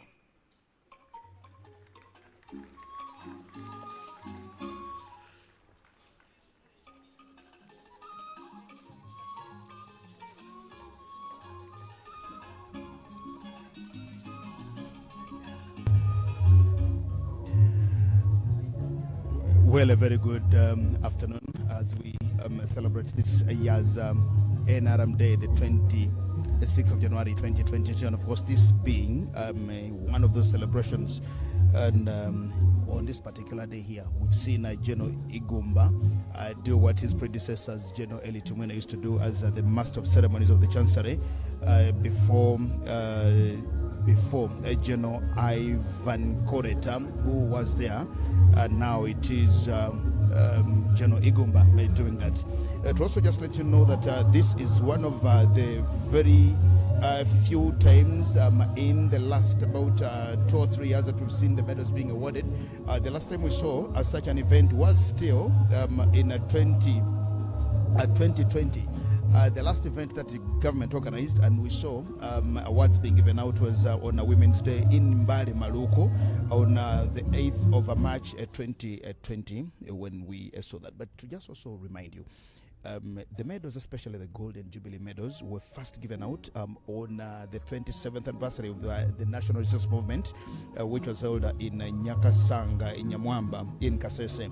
That particular day, it wasn't celebrated on the 26th of January. There was a postponement to 30th January, and the government said it will do that event on that particular day, which happened in Kasese. Now, to just let you know, they've awarded 50 medalists today in 4 categories, but the very first awards that we saw in 2013, of course, which involved the Golden Jubilee medals, there were 3,500 medalists and 6 religious leaders who I remember very well. The Archbishop Mpala Nyinkoyo, now gone, Emmanuel Cardinal Wamala, Dr. Joseph Serada, Sheikh Rajab Kakoza was then Director of Sharia at the Uganda Muslim Supreme Council, and the Metropolitan John Rwanga of the Orthodox Church, who is also now gone, and Pastor Dr. John Kakembo, who was leader of the Seventh-day Adventist Union at that time. And those were the maiden recipients of the Golden Jubilee Awards. But of course, awards have been given out. And to also just remember Businge Amotu, who was the Chancellor for quite a long time, since 2008 until the time he died about 2 years ago. The Chancellor now is led by Hajat Malore Zamima, and this is now a new team, but of course the technical team in that department is still doing a very good job. Now, we have had 2 years of disruption, the entire year of 2020 and 2021, when such events were organized. They were organized scientifically, virtually, and there wasn't this liberty of giving out awards. So the awards ceremonies have actually excited so many people here, as you can see, and this hasn't been happening. Like I told you, the last time we saw this happening was in 2020 in Malukumbale on Women's Day, when we celebrated that. We also welcome now the new Master of Ceremonies of the Chancery, General Igomba, who takes over from General Ivan Koreta. Your Excellency, the next category, which has only one awardee, is the Nalubale Medal. Section 3.2, Second Schedule, Part 1.6 of the National Honors and Awards Act of 2001,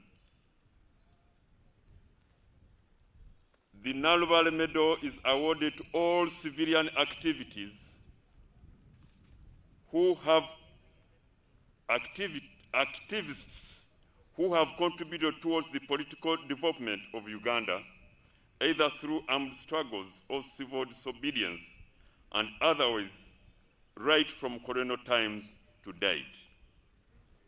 And the awardee is none other than Haj Issa Mbago. Haj Issa Mbago was born on 15th January 1951. He is now aged 70 years. He supported the liberation struggle in the 1980s through giving some assistance in the form of food to the late Haj Sekindi Bugomola, who then took it to the camps. He was among those who helped soldiers who camped in Bigasa, Mukomansimbi, in directing them with the routes leading to Katonga during the struggle. He also helped in collecting the guns that were being kept by the citizens and took them back to the detachment center. Your Excellency, I present Haj Issa Mbago for the fourth opportunity.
Thank you, Your Excellency. Your Excellency, remaining only 2 categories.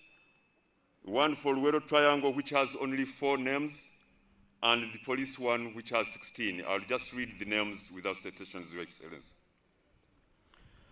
Next category, Your Excellency, are 4 UPDF officers for the award of the Luero Triangle Medal, which is the medal used as the climax of the armed struggles of the people of Uganda.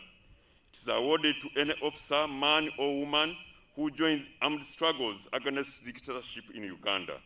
It is also awarded to civilians who operated closely with armed freedom fighters during struggles against dictatorship. And the 4 are RO 11063 Major Sadi Katongole. Next is ROV 2232 Lieutenant Godfrey Chofna. Next is ROV 002240 Lieutenant Musa Cheyune. And the last in this category is RA 00303 Sergeant Nyakato Grace. May her soul rest in peace.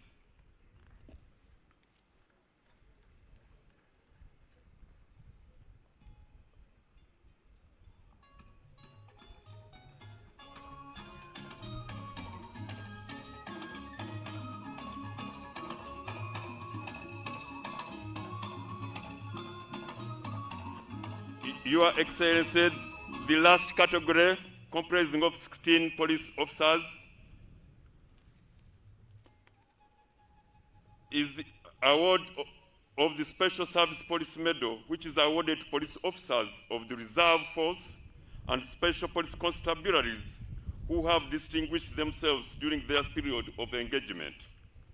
And on list, I have SPC Subuga Hannington, SPC Kahare Paul, SPC Matov Joseph, SPC Nyabsisi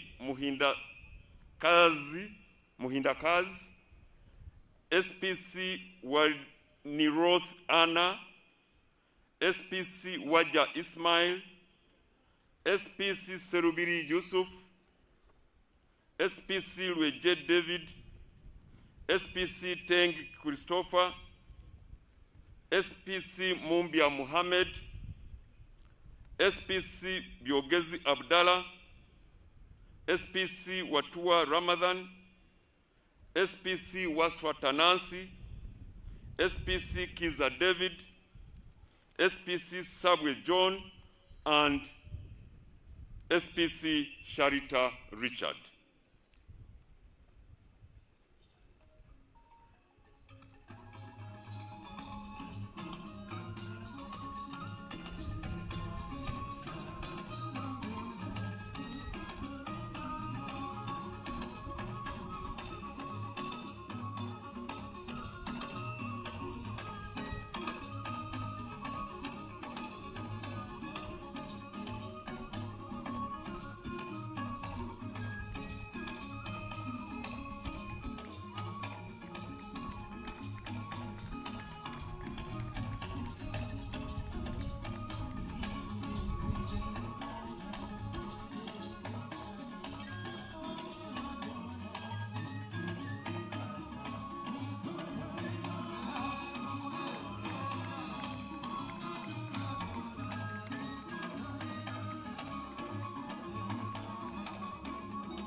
Your Excellency, that marks the end of my presentation.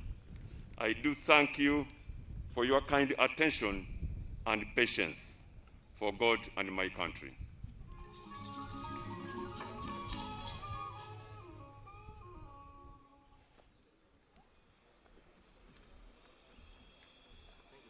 Your Excellency, we would like to request you to enjoy the cultural performance, at least 2 items, by the crane performers.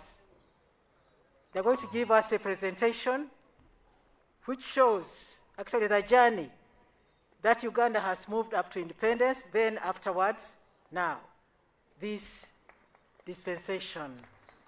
The crane performers, Your Excellency.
Very many thanks, screen performers, for that beautiful entertainment. Your Excellency and distinguished invited guests, may I request that we now all rise for the anthems. Parade Commander, over to you, sir.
From the God, hey!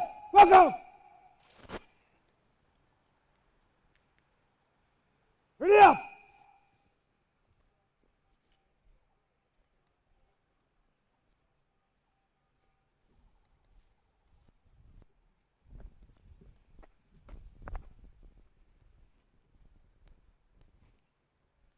Mheshimiwa Rais, huo ndio mwisho wa gwaride. Naomba kutoa bendera uwanjani, Mheshimiwa Rais.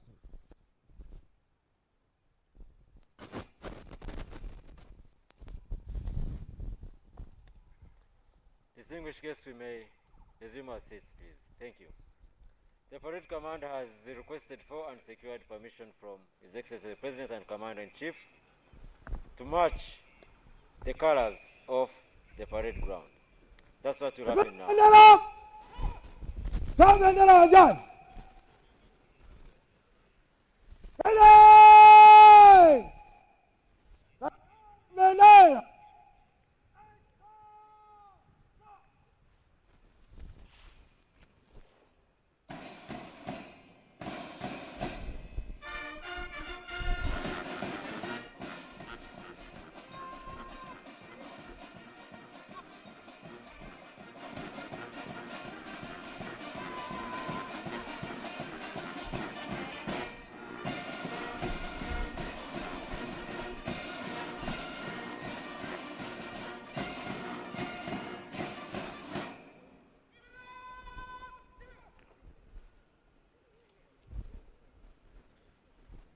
From the God, hey! Welcome!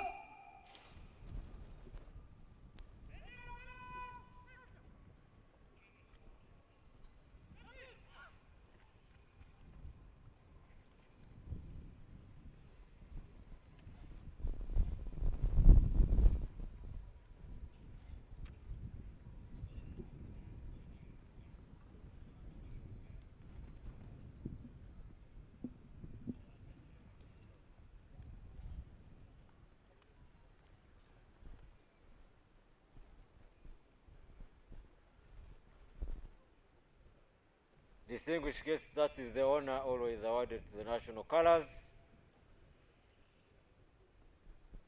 The command of the color party ensures that they are handed back to the military police for safe custody.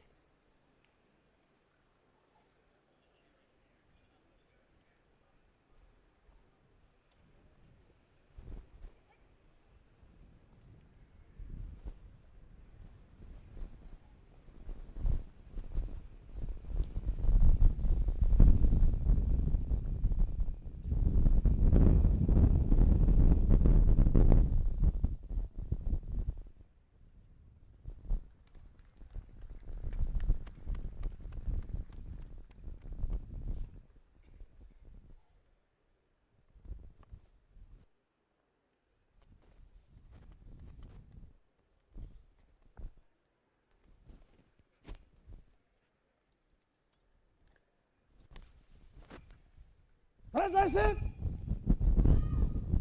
kwa madaraka.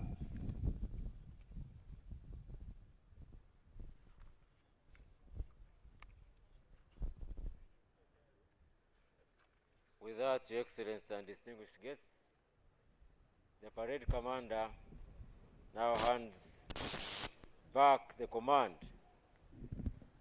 of the parade to the second in command, who will march the parade off the square.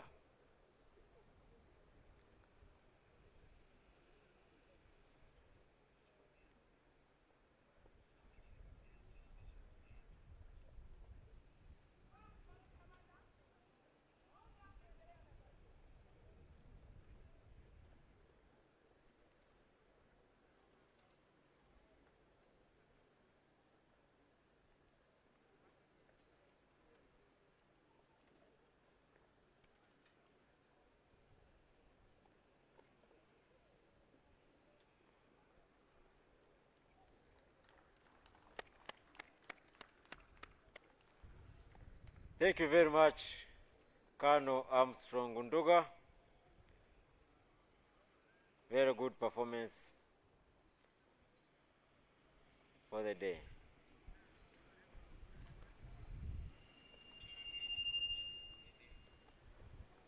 Now, second in command, Lieutenant Colonel Betty Msuya will proceed with marching the parade off the square.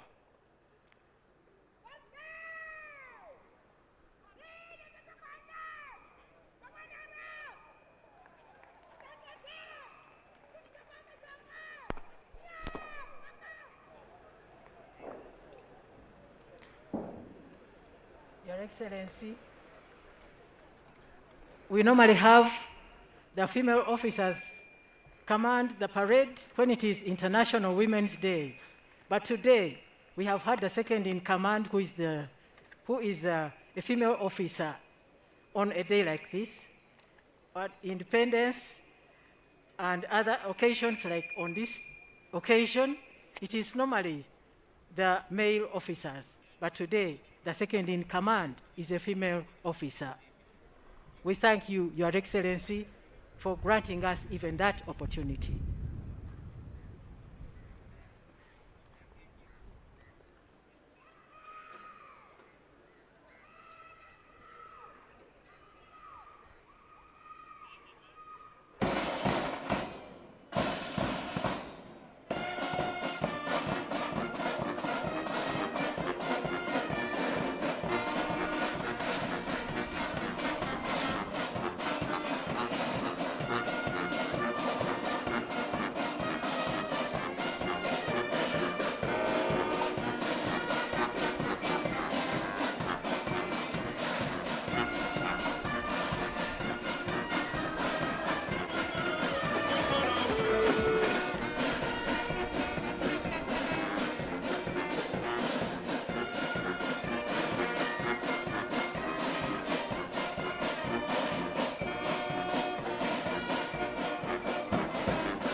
Your Excellency, then there will come a demonstration by the band depicting our love for our president. Because of our love for our president, normally we abbreviate his name with M7K.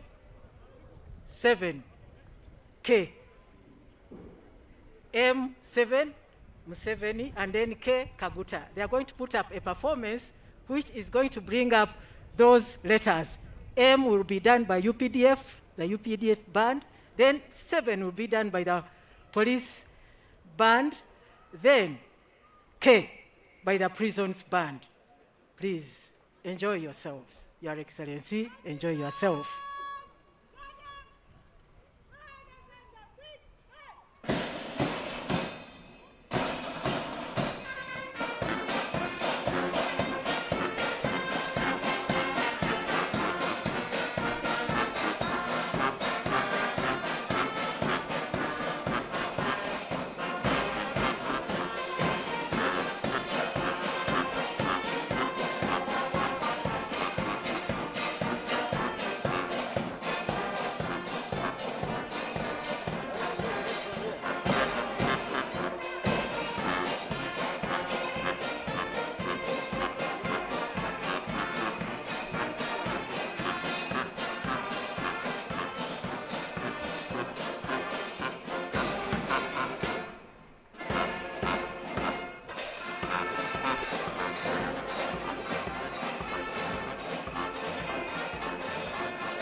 Your Excellency and invited guests, as you can see, the APDF band has now formed letter M. And now we see the police band forming figure 7 for M7.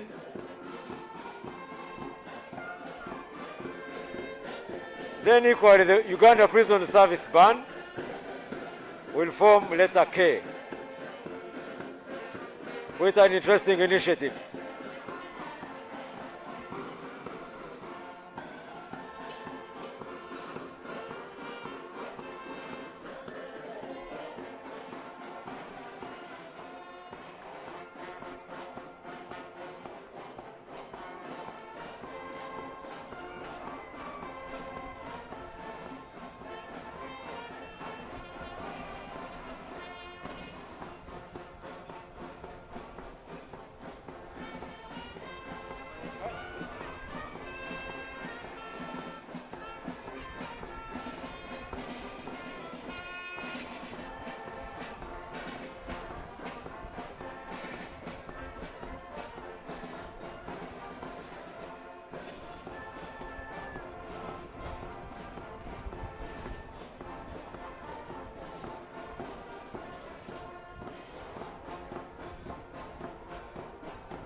Your Excellency, I would like to invite the Director of Ceremonies, the Minister for the Presidency, to come and conclude the function.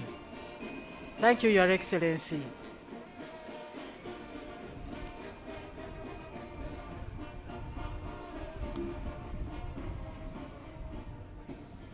Your Excellency, at this juncture we shall say Ebenezer. Thus far, God has helped us. The journey is still long, and we still trust you to continue leading us on this journey. Thank you, Your Excellency.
Your Excellency, on behalf of the invited guests and all Ugandans, I take the honor to thank you for an elaborate and informative speech you have delivered to the people of Uganda. Sir, your message has been received by all Ugandans, here and abroad, through the live broadcast on radio, television, and social media, sir. Your Excellency, allow me to thank all the invited guests, the media, the team I've been working with, the Assistant Directors of Ceremonies, Madame Alice Mwangzi, and Lieutenant Colonel Kakurungu Ronald, the security, the first aid teams, the parade commanders, and the organizing committee for organizing such a very colorful ceremony. I now take this opportunity, sir, to officially announce the closure of the 36th Liberation Day celebrations celebrated here at Kololo Ceremonial Grounds on this 26th day of January 2022. I wish all of you a safe journey back to your destinations. His Excellency, the President and Chief Guest will be the first to leave, and other guests will follow as per protocol. I thank you.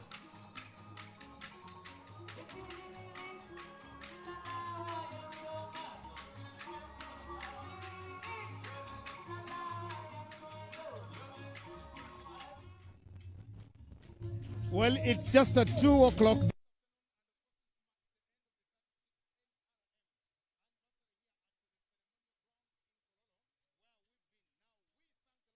He's given us a very good weather. From the time that we came in here, we've just had a very good, calm, and of course, the normal. And of course, it's just been another very lovely day. As you can see, His Excellency the President, the main celebrant and the chief guest of this particular day here today, has signed out and of course now left. It's been a very nice journey for us to be here and to just let you know that this is one of those ceremonies that we have not in a very long time had because of the disruptions of COVID-19. One of the things that we saw here that we last saw about 2 years ago in 2020 when we celebrated the Women's Day at Maluku Grounds in Mbale district is when we saw medalists being awarded and being thanked of course for their enormous contributions. Now we did not again see such an event or ceremony happening or going on until this day, where we saw very many scientists of course are being awarded and decorated for their enormous contribution to this country, especially